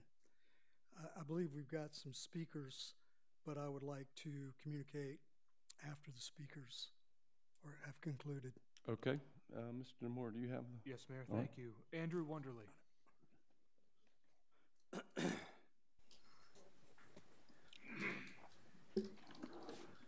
May it please council, thank you. Andrew Wonderly, and I'm your Charleston waterkeeper. I do not have the good fortune to live in the town of Mount Pleasant. I'm a resident of the town of James Island. But I am here tonight as your Charleston waterkeeper, and we work to protect and restore Charleston's waterways for future generations so that they can enjoy them without fear of pollution. I think we're all aware that plastic pollution is a big problem in our local waterways. I don't need to go through all the research from the Citadel and the Aquarium and the College of Charleston and others that show that there's 7.5 tons of this in our waterways at any one given time. I don't need to tell you that plastic pollution chokes sea turtles or birds. I don't need to tell you that it breaks down very quickly into microplastics and works its way into the fish, shrimp, and oysters that we all love to eat. You probably already know that plastic pollution in our local waterways is all convenience items. It's styrofoam containers, to-go boxes, it's cups, it's single-use plastic bags, it's straws, it's all manner of convenience items. You know, too, that this material is a real and significant cost on our communities and our waterways. To give you an example of that, last year alone, Charleston Waterkeeper mobilize 1,506 volunteers to clean up your waterways. The value of that service that we provided to the community was just shy of $100,000. And that's just Charleston Waterkeeper, right? That doesn't take into account the good work that the aquarium does, or Friends at Surfrider, and countless citizens that help, and even including Palmetto Pride, which does this work statewide. But that doesn't include all that extra work. And I think if you included that, you might get a number somewhere close to $500,000 or maybe even more. We did, just Charleston Waterkeeper did 14 tons of material, and almost all of it was plastic. So what you might not know, though, is that's all by design. This plastic pollution material is manufactured cheaply, it's sold cheaply, it's given out cheaply, and it's discarded cheaply. And that forces the cost from the manufacturer onto the citizens and the local communities like the town of Mount Pleasant. Cleanups, education, and recycling are often touted as the solutions to these problems. 2 minutes is up, sir. Okay, thank you. Thank you. Next. Caroline Bradner. Let's go ahead and notify the next few, since we have a good many. Following Caroline, it would be Kelly Thorvaldsen and Kate Ditloff. Thank you. My name is Caroline Bradner, and I am the Land, Water, and Wildlife Project Manager for the Coastal Conservation League. I just wanted to come and thank you guys for taking up this issue, recognizing all the great points that Mr. Wonderly has made. Plastic pollution is a huge problem, and it doesn't go away in the environment. The best thing to do, the only thing we can really do, is start trying to limit the amount of this product that's getting into our waterways, getting into our landfills, and breaking down into microplastics that we all consume when we eat local food, which of course we want to eat. What I would like to point out, I'm sure that some of the data from other ordinances will be mentioned.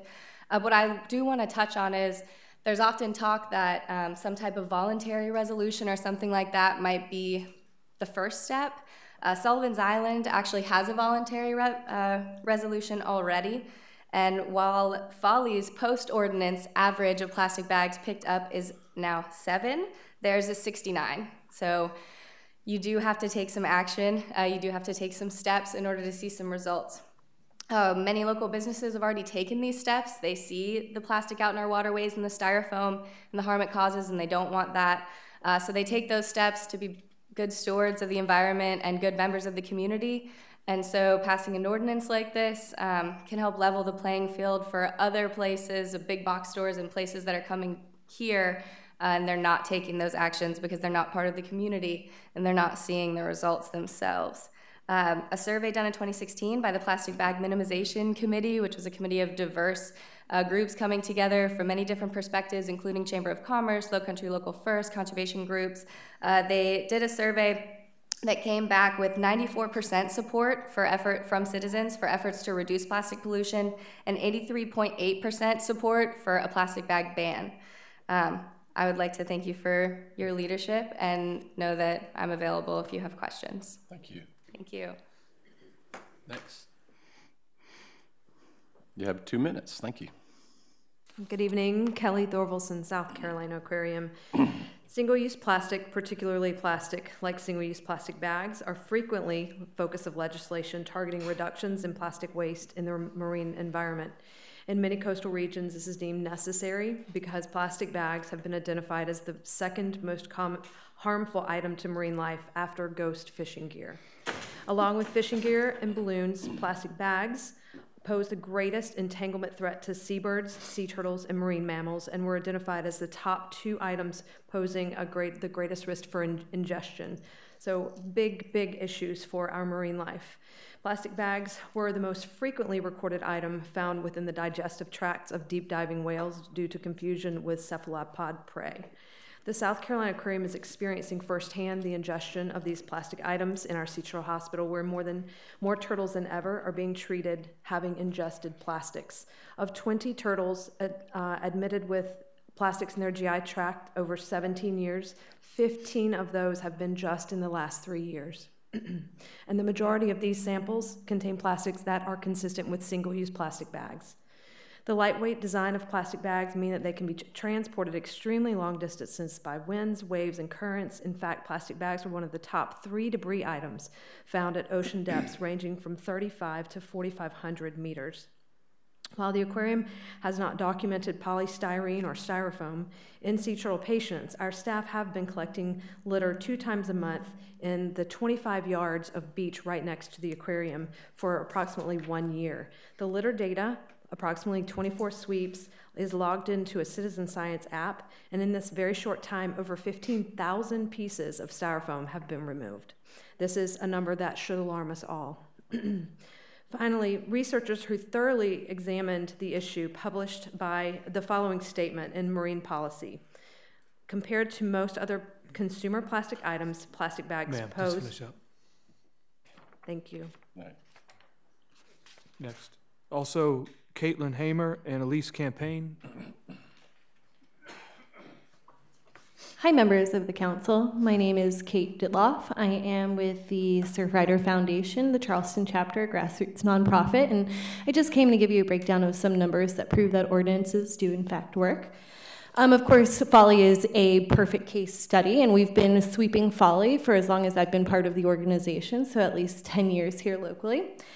And so what we found is, with Folly, pre-ordinance, we found a total of over 5 sweeps. We found 131 bags. Post-ordinance, we found a total of 28 bags. So that's a drastic reduction in the number of bags that we found. Additionally, if you take an average of all the sweeps that we've done pre- and post-ordinance on Folly, the average number collected pre-ordinance was 33 bags. Post-ordinance, it was 7 bags. That's a massive reduction. Additionally, when you look at municipalities locally that have not passed an ordinance and have nothing in place to address this issue, such as Mount Pleasant, where we have adopted a portion of the highway by Ben Sawyer Boulevard, so we have on average 40 to 50 volunteers out there at least once a month picking up trash from our marshes.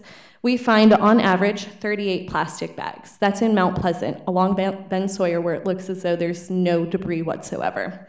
Additionally, in Charleston, the average number that we find in the city proper is 178 plastic bags.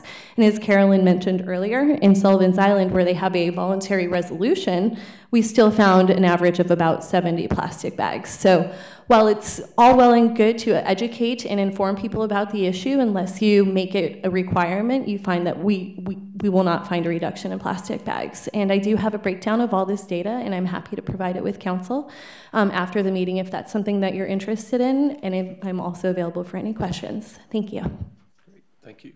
Next. Good evening, Mayor and Council. My name is Caitlin Hamer, and I live on Joyce Avenue in Mount Pleasant. I'm here to express my support for the ordinance for environmentally acceptable packaging and products. First and foremost, thanks for taking up this issue and talking about it tonight. I think it's really important. It's critical to preserve our natural environment in order to keep the great quality of life we have here in Mount Pleasant and the Low Country in general. We're fortunate to live in this wonderful community located right on the ocean, and people move here just to be living right on the ocean. I spend a lot of time walking on the beach, paddleboarding on Shem Creek, as well as fishing in the harbor and close to Mount Pleasant. And when I'm out on the water, I see a lot of trash, and a lot of it is the single-use plastic. This single-use plastic trash doesn't just disappear, and ends up in the storm drain system, creeks, rivers, and then probably likely the ocean.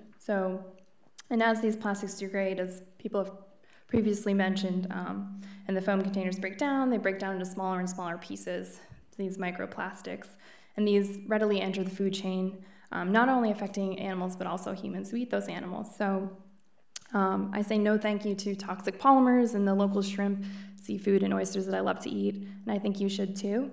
I think it's our job to protect the environment we live in for ourselves and for future generations, and I think we should try to do our part. So I think we should follow the lead of Folly Beach, Isle of Palms, and many other cities around the country and pass this ordinance.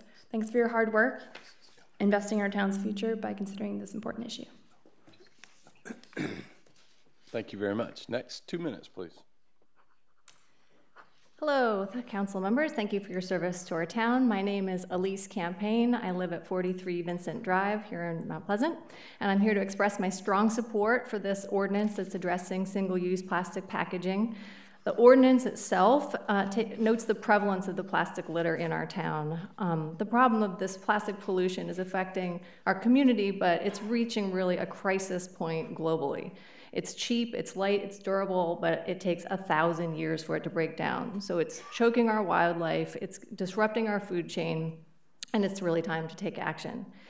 The ordinance offers a sensible approach to tackling this issue, and it's really wonderful to see our community leading on this issue, joining the other 8 communities that are stepping out in South Carolina. Reducing waste should always be the first step of the reduce, reuse, recycle. It's the cheapest, most efficient, and it's the first step we should take. And minimizing the single-use plastics also is going to save the town money and taxpayer dollars in terms of reducing the waste management fees, the cleanups that we've heard about, and the storm drains that get clogged by the bags and litter that goes in and then causes problems when we're trying to deal with our stormwater system. I particularly support the inclusion of the provisions that encourage businesses to make straws, condiments, and cutlery optional instead of inclusive, and to incentivize consumers to bring their own containers and bags. I think those are great. And finally, on 2 unrelated matters, I wanted to thank council members who supported the Coleman revitalization. I'm a nearby resident, and it brings me great joy that it will bring improved safety, access, and bike ped improvements. Also is helping with water quality, and I wanted to express my strong support for the resolution you'll be taking up under new business on opposing the seismic drilling. Thank you very much. Thank you. That's all I have, sir. Is there someone else here to speak? Jana? Sir? Good evening, Mr. Mayor and council members. Thank you for your time. I want to express my appreciation for you taking up this consideration of this effort to express our stewardship, our environmental stewardship. I live at 840 Pitt Street here in Mount Pleasant, and I heard a lot of discussion in the fall about our collective efforts to preserve our quality of life. And I see a lot of plastic trash in and around our neighborhood, out on the water, in the marsh, and without your support, we're not going to be able to take that first step forward to reducing plastics in our community. It's critically important, and I applaud you for it. I've looked at the data. And I've seen in California where they've been able to cut their plastics in half since the ban. And from the people I've spoken to who I know out there, it hasn't really materially changed their lives. So it's been an easy first step forward. Thank you. Did we get your name for the record? I'm not sure. Kent Griffin. Great, thank you. Thanks. Next. Jana, 2 minutes. I'm Jana Davis, and I grew up in Charleston. I've been living in Mount Pleasant for over 20 years. And I'm also now the manager of the Surfrider Ocean Friendly Restaurant Recognition Program. And that program recognizes restaurants that implement environmentally friendly practices, such as not using plastic bags and not using styrofoam containers. I got involved in trying to work at the core of plastic pollution, honestly, because it was affecting my day-to-day enjoyment of Mount Pleasant. I could not go for a walk or a run down Ben Sawyer. I couldn't go to the Pitt Street Bridge and just step over it anymore. And I think that's what I'm hearing from many people. Y'all have heard the statistics as far as what we're pulling out of the marshes and things. And we could be out there every day working and cleaning, but we've got to work at the core of the pollution. So I appreciate all your efforts as we move forward to try to change and improve our town. Thank you, Jana. Appreciate it. Anyone else? Yes.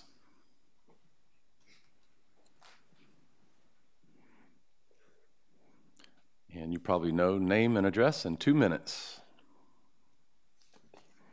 Good evening. My name is Adele Fisher, 1216 Wynwood Court, and I too want to express my appreciation that council is looking into this situation and possibly going to approve an ordinance to cut back on pollution, plastic pollution. My husband and I, we walk every day, and usually waterways, and we've been doing this for 10 years, and never ever do we walk along a waterway where we are not upset by finding plastic of nature, and we try to clean up as much as possible and get into the water and pick it out with claws. And so whatever you can do to address this problem and be leaders in our county, state, and country would be greatly appreciated. Thank you. And thank you very much. One more, if you'll come forward, please.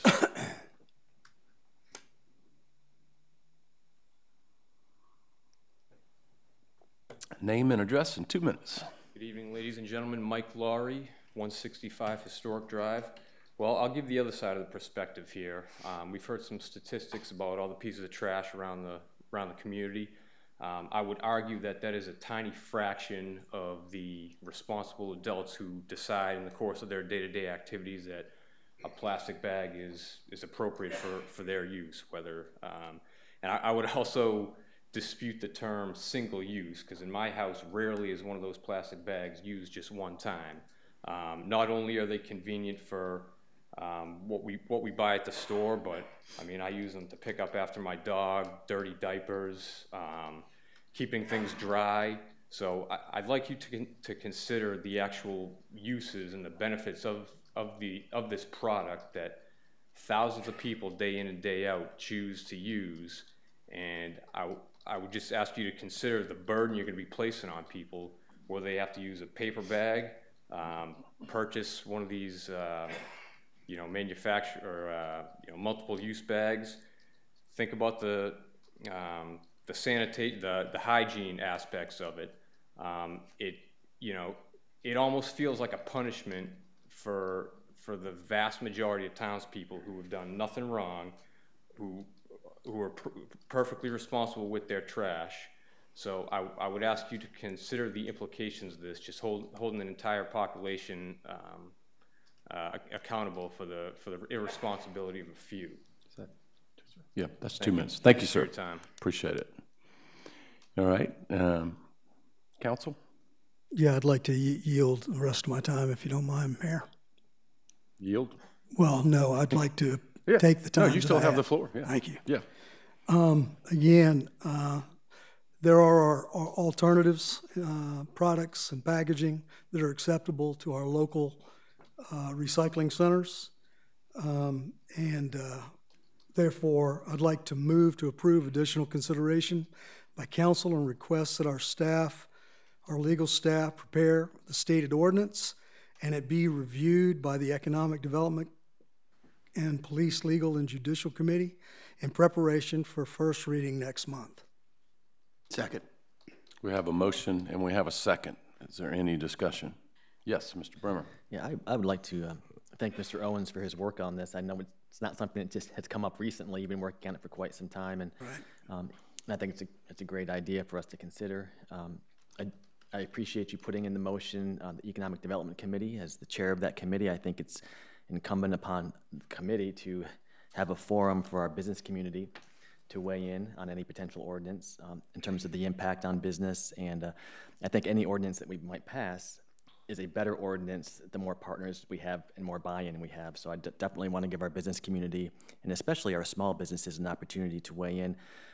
Perhaps they have feedback that could make the ordinance even stronger. So I appreciate that. Yes, and I want to echo that too. The chair will recognize himself as the chairman of Police, Legal, and Judicial. I think we want to look at that as well and make sure that the point is to, if we're going to have an ordinance, to make sure it's something that will stand up. It'll stand up under scrutiny. And I have a question too, and it's not just to you, Mr. Owens, but to anybody else. If we are stripped of the right to pass an ordinance by the state, and their House 3529 did pass first reading by an almost 2-to-1 margin. We know it's got to get through the Senate. We know we've got some allies in the Senate. I'm thinking out loud, do we want to, as we approach this, also think if they take away the right for us to have an ordinance, we still want to have a campaign? I mean, we still want to reduce plastic bag use. We still want to reduce that. So as we work our way through this, are we simply going to look at an ordinance, or are we going to have a, because I believe the ordinance itself, as you proposed, has a 1 year, it doesn't start for a year, correct? So I'm just saying that in the context of that, if we find out that it is not going to be legal for us to pass an ordinance, and since if we do pass it, it won't take effect for a year. Correct. So we would still have a campaign, and at the end, we may have an ordinance that's allowed by the state, or we may just have a really good campaign. Is that kind of where we're headed? Or we could amend the ordinance at a later date. Exactly. Okay. All right. Because what I was wondering is, do we need to be discussing Plan B in case we find out they're not going to let us pass an ordinance? Because from my standpoint, the point is, by whatever legal means we have, we want to reduce plastic pollution. Mm-hmm. One other thing. Yes, sir. You have the floor. This allows all committees to weigh in and clearly define the ordinance, but it also sends a message to our General Assembly. The Mount Pleasant's moving forward with this process, and we'd appreciate their vigilance in protecting home rule, protecting and preserving home rule. Yes. So I think it sends a clear and resounding message to our legislature. Yes, it does. Mr. Santos. Just to add to that, I think our General Assembly only cares about home rule when it's election time and they're looking for votes. Maybe in general, y'all may know we were all up there last week for our Legislative Action Day. We had a dinner that night, and every member of the House who represents part of Mount Pleasant voted to uphold home rule for us. So I was very proud of that. Not every member of the whole Charleston delegation did, but every member who represents any part of Mount Pleasant did vote as we asked them to. Mr. Bustos. And while I support this, and I look forward to it coming to the Police, Legal, and Judicial Committee, the name of it, Ordinance for Environmentally Acceptable Packaging and Products. I think we need to be, if this is going to be a plastic bag ban, let's say it's a plastic bag ban rather than being vague. And, Ordinance for Environmentally Acceptable Packaging and Products seems awfully vague. So I would hope that our legal folks would look at it and make certain that we have a name for this that explains what it is, because I think it's important for people to know. Okay. Any other? Yes, sir. Yeah, just to follow up on Mr. Bustos' comment, the environmentally acceptable packaging of products doesn't just relate to plastic bags. There are straws, and there are polystyrene that need to be encapsulated in more of a harder substance. So I would imagine that once y'all take a look at it, you can make determination on the naming or the nomenclature. But that's all I got. Okay. All right. So we have a motion. We have a second that was to send these to the committees. The two that were mentioned were Economic Development, Police, Legal, and Judicial, to craft an ordinance and have it ready for first reading. I believe I'm being asked. The second was Mr. Santos, I do believe. Yes, that was right. It was the second. Any further discussion? All in favor of the motion as stated, please signify by saying aye. Aye. Any opposed? The motion passes unanimously.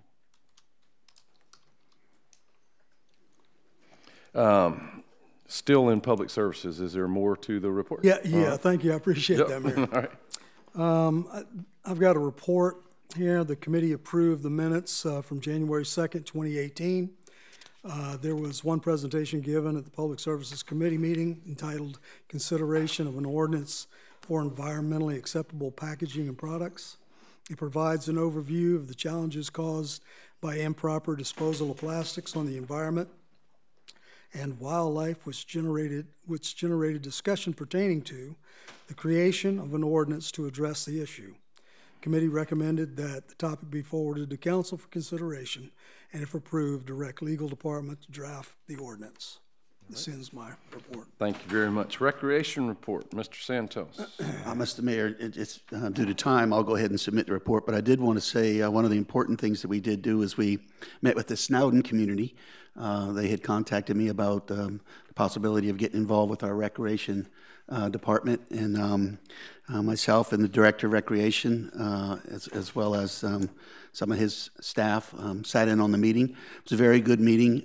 We talked about the possibility of working with them, fixing their fields up a little bit so they can become part of our recreation department and maybe participate in some of our activities. So I think it's a great opportunity for us to kind of welcome the Snowden community into the working with the recreation department and getting more involved with our programs that we have. And so I want to thank Steve and his group for meeting with us, and Jody as well for looking at the opportunity to try and help them fix the fields up a little bit. So kind of looking at a partnership that maybe we can help, maybe we can use the fields some as well. So it's the neighborhood sports program that I had started a little while back. They're interested in starting with that, whether it's flag football or micro soccer or stuff like that. So it's very interesting, and it's great to have the Snowden community want to be a part of it. So I just want to say that, and I'll submit the report for the rest of my. Great, thank you. That moves us to item M, which is transportation, which would be me as chair. First of that is approval of Title VI compliance plan, and that will be taken as an action item under council new business. You see the reference there. And then in my report, we approved, this was for, we reviewed and then approved for fiscal year 2019, and correct me if I'm wrong, Mr. Morrison, this is quite involved.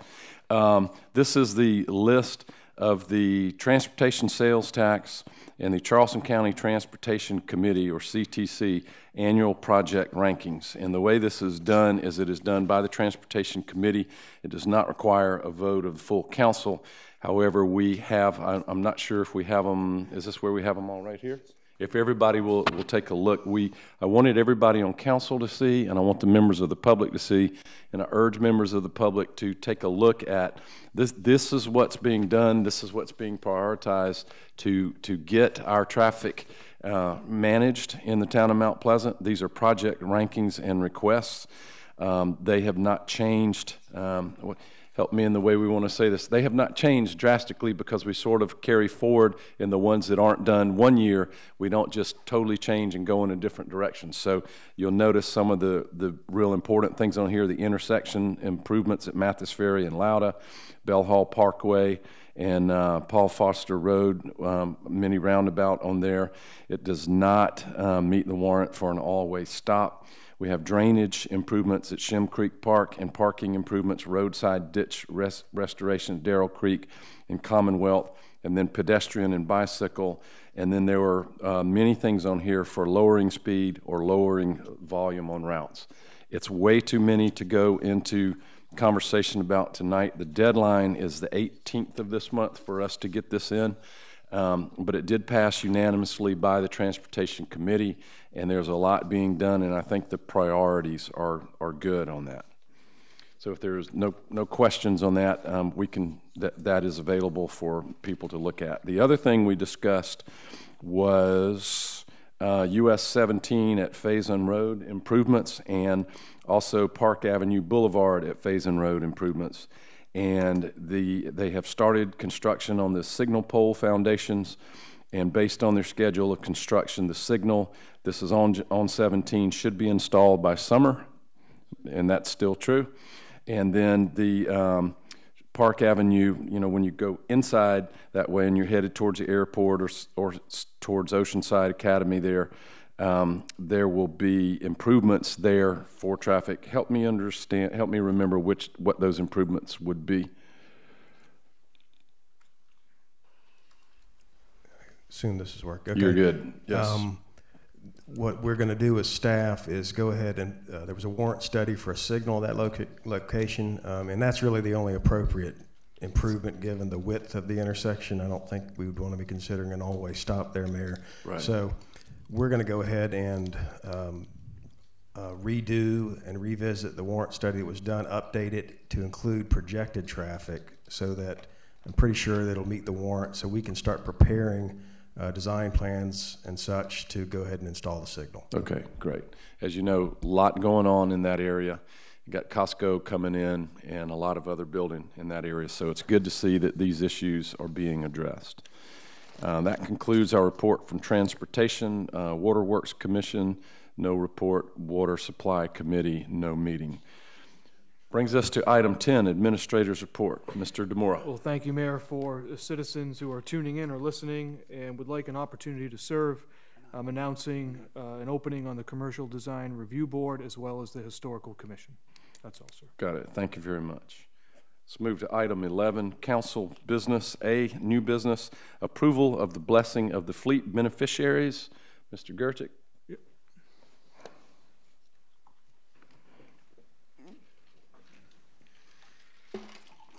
Hello again, Mayor and members of council. For more than 30 years, the town has coordinated with the Magwood family to put on the Blessing of the Fleet Seafood Festival and to celebrate Mount Pleasant's rich maritime heritage and culture. Over the years, various nonprofits that support the event with volunteers have been selected as beneficiaries to receive the net proceeds generated primarily through the sale of merchandise at the event. Each year, town staff, along with the Magwood family, reviews applications from various organizations considering their past involvement in the event, as well as their ability to recruit and manage volunteers on the day of the event. For the 31st annual Blessing of the Fleet, the town staff and the Magwood family recommends the Wando High School Band Boosters and East Cooper Community Outreach as beneficiaries for this year's event. I believe each one of you have been given a write-up from their application for those activities, and we thank you for your consideration. Thank you very much. Do we need a motion for that? Second. Yeah. There we go. We have a motion that the beneficiaries of the Blessing of the Fleet be the Wando High School Band Boosters and East Cooper Community Outreach. Any discussion? All in favor say aye. Aye. Any opposed? The motion passes. Thank you very much. Good work. We're looking forward to that event this year. Item number 2, first reading of an ordinance to amend Chapter 138, Smoking and Tobacco Products.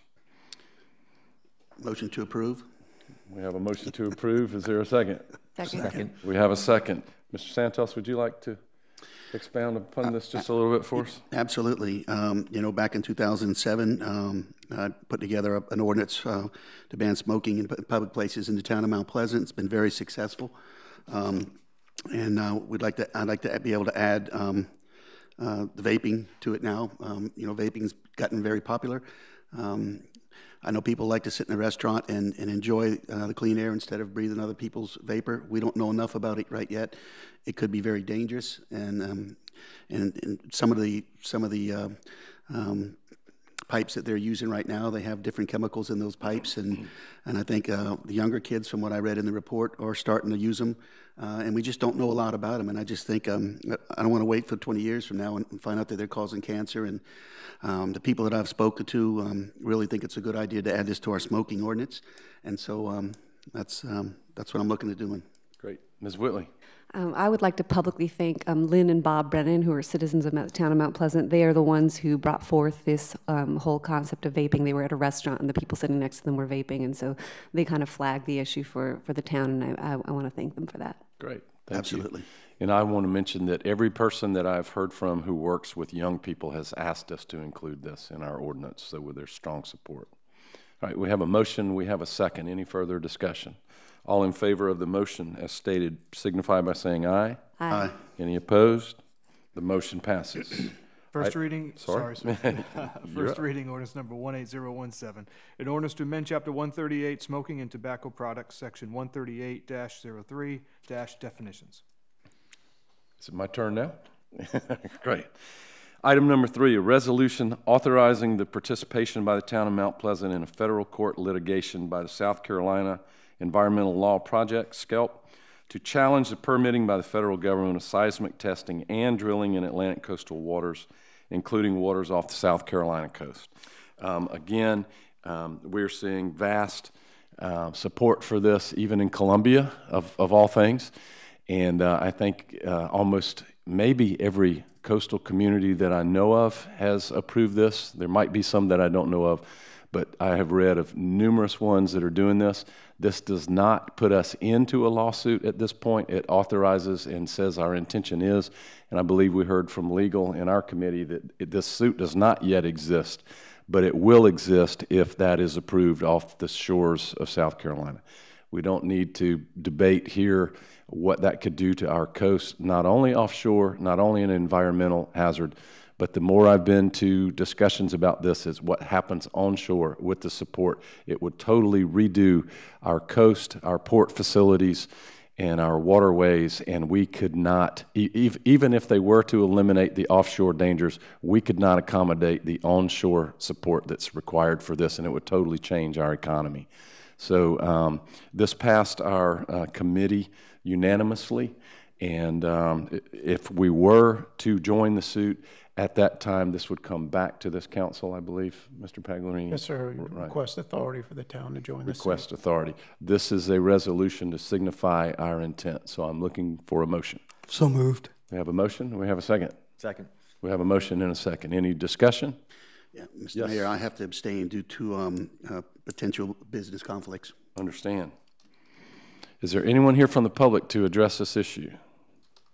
Any discussion by council? All in favor of the motion as stated signify by saying aye. Aye. Any opposed? The motion passes. Resolution 18027. All right, now we have item number 4, adoption of a resolution to adopt the compliance plan for the town of Mount Pleasant to Title VI of the Civil Rights Act of 1964 and the Civil Rights Restoration Act of 1987. Mr. DeMora, would you give us a little info on this, please? Well, I'd be happy to, All sir, right. but I'd actually like for Mr. Pagliarini to do it. He's more. I'm going to pass it down the Okay. chain. All right. Mr. Hinchy, as you know, our esteemed senior legal counsel has been drafting this over the last several months, so he is most familiar, can give you an idea of it and answer any questions. Could you give us a quick layman's version, please, sir? I believe so, yes, sir. Name and address for the record, please. No, I'm sorry. I'm just kidding.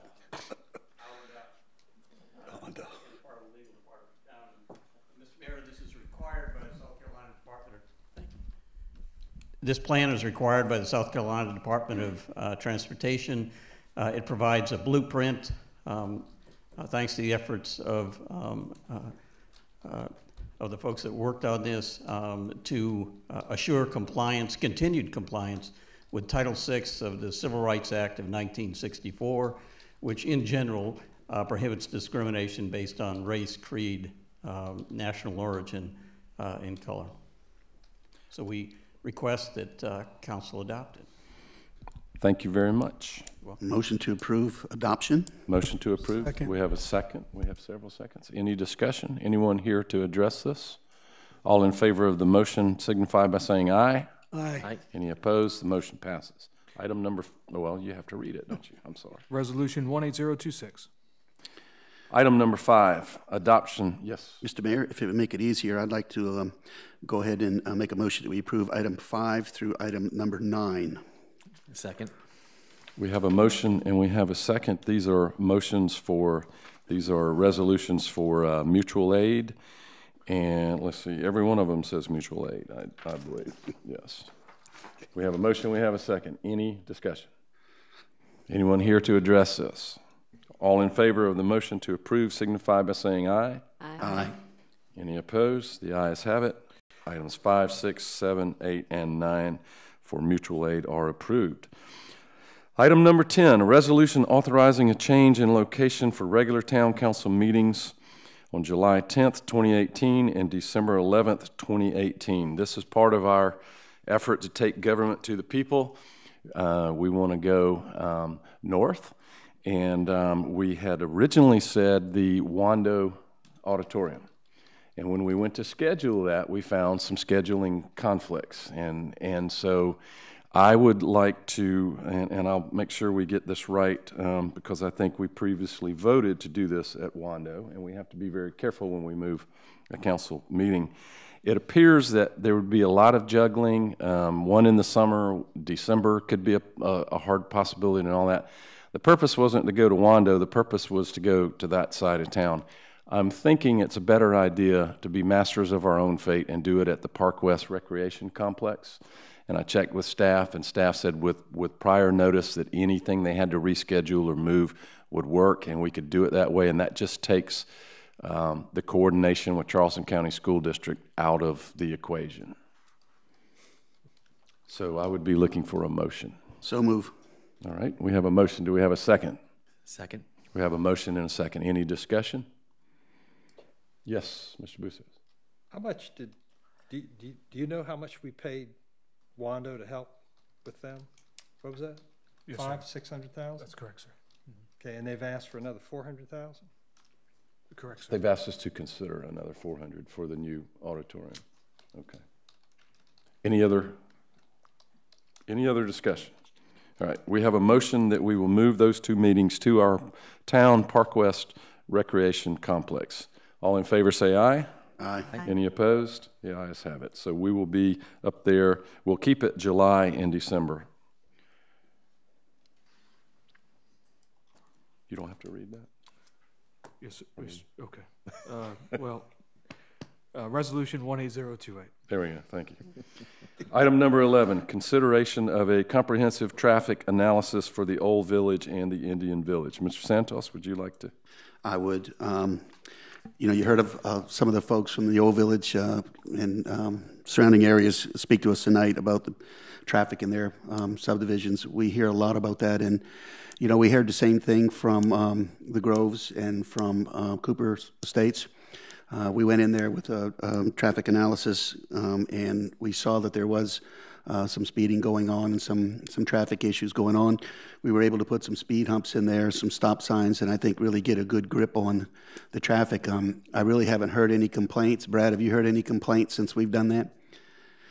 Okay, so you know, the idea that I thought of was maybe to try and do this with the Old Village and the Old Indian Village all the way down to Ben Sawyer to see, because I hear from folks from all over that neighborhood that there's a lot of speeding going on, and I think if we were to look at it and come up with some ideas like we did with the Groves and we did with Cooper Estates, that it would really help that situation. They're afraid to let their kids ride their bikes.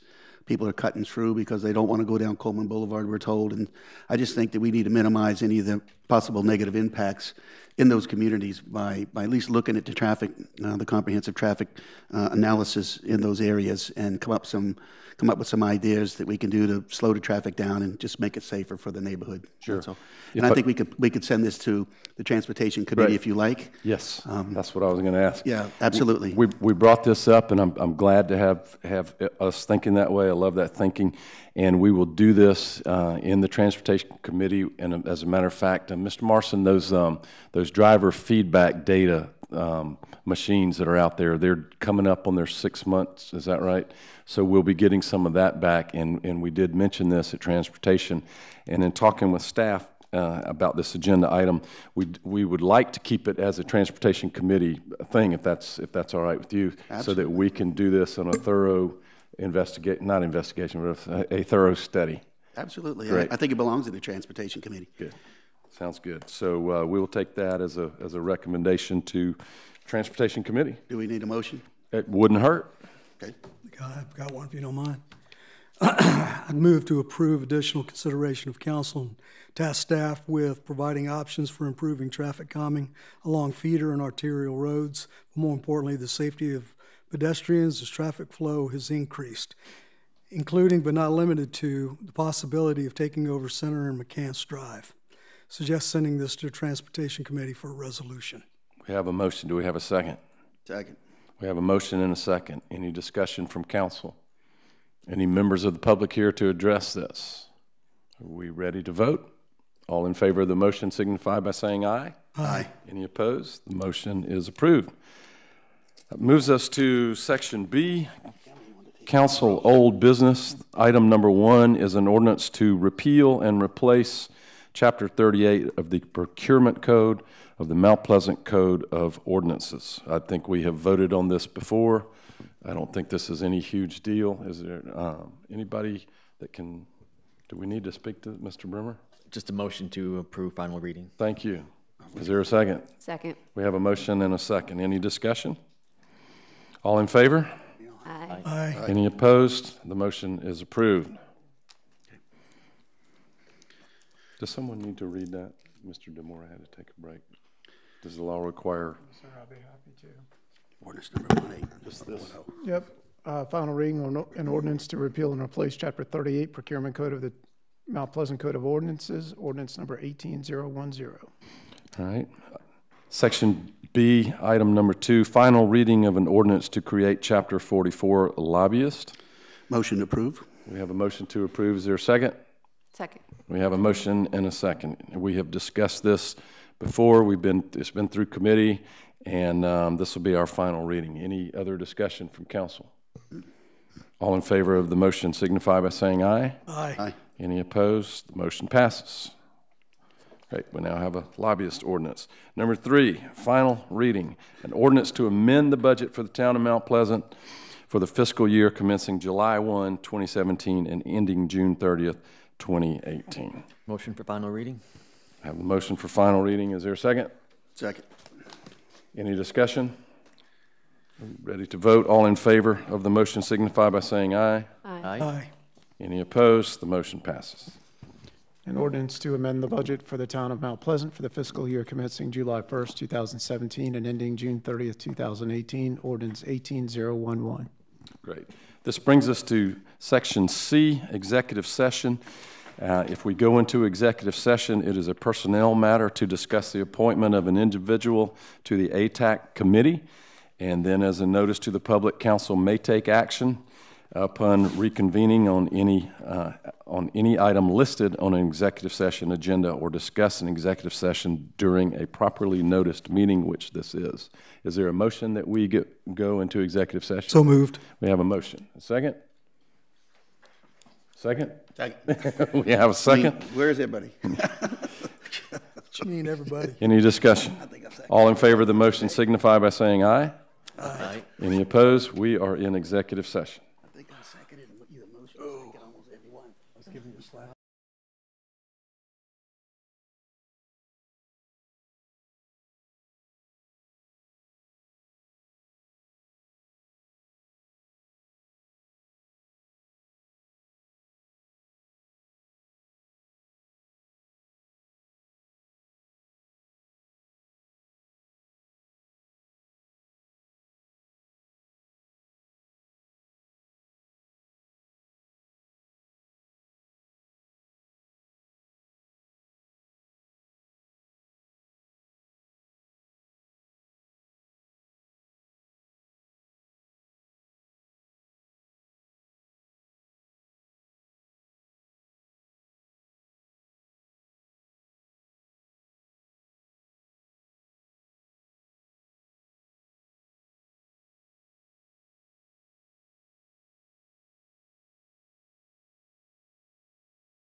Everybody seemed to be fine with it. I didn't have an issue. That's the reason that I didn't say it. I didn't say it. I was hoping that.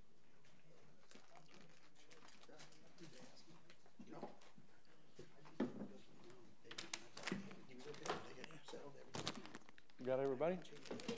Yes, sir. All right, council will reconvene from executive session. No votes were taken, no action was taken. Are there any motions to result from the conversation that was held? I make a motion that in regard to the Accommodations Tax Advisory Committee expired seat number 2, an at-large 3-year term, that we nominate or appoint Cheryl Craven for reappointment. We have a motion. Is there a second? Second. We have a motion and a second to reappoint Mrs. Craven. Is there any discussion? All in favor of the nomination, please signify by saying aye. Aye. Any opposed, say no. The motion passes. She is reappointed. This brings us to item 12 on the agenda, adjournment. Anything for the further good of this body? If not, we will stand adjourned.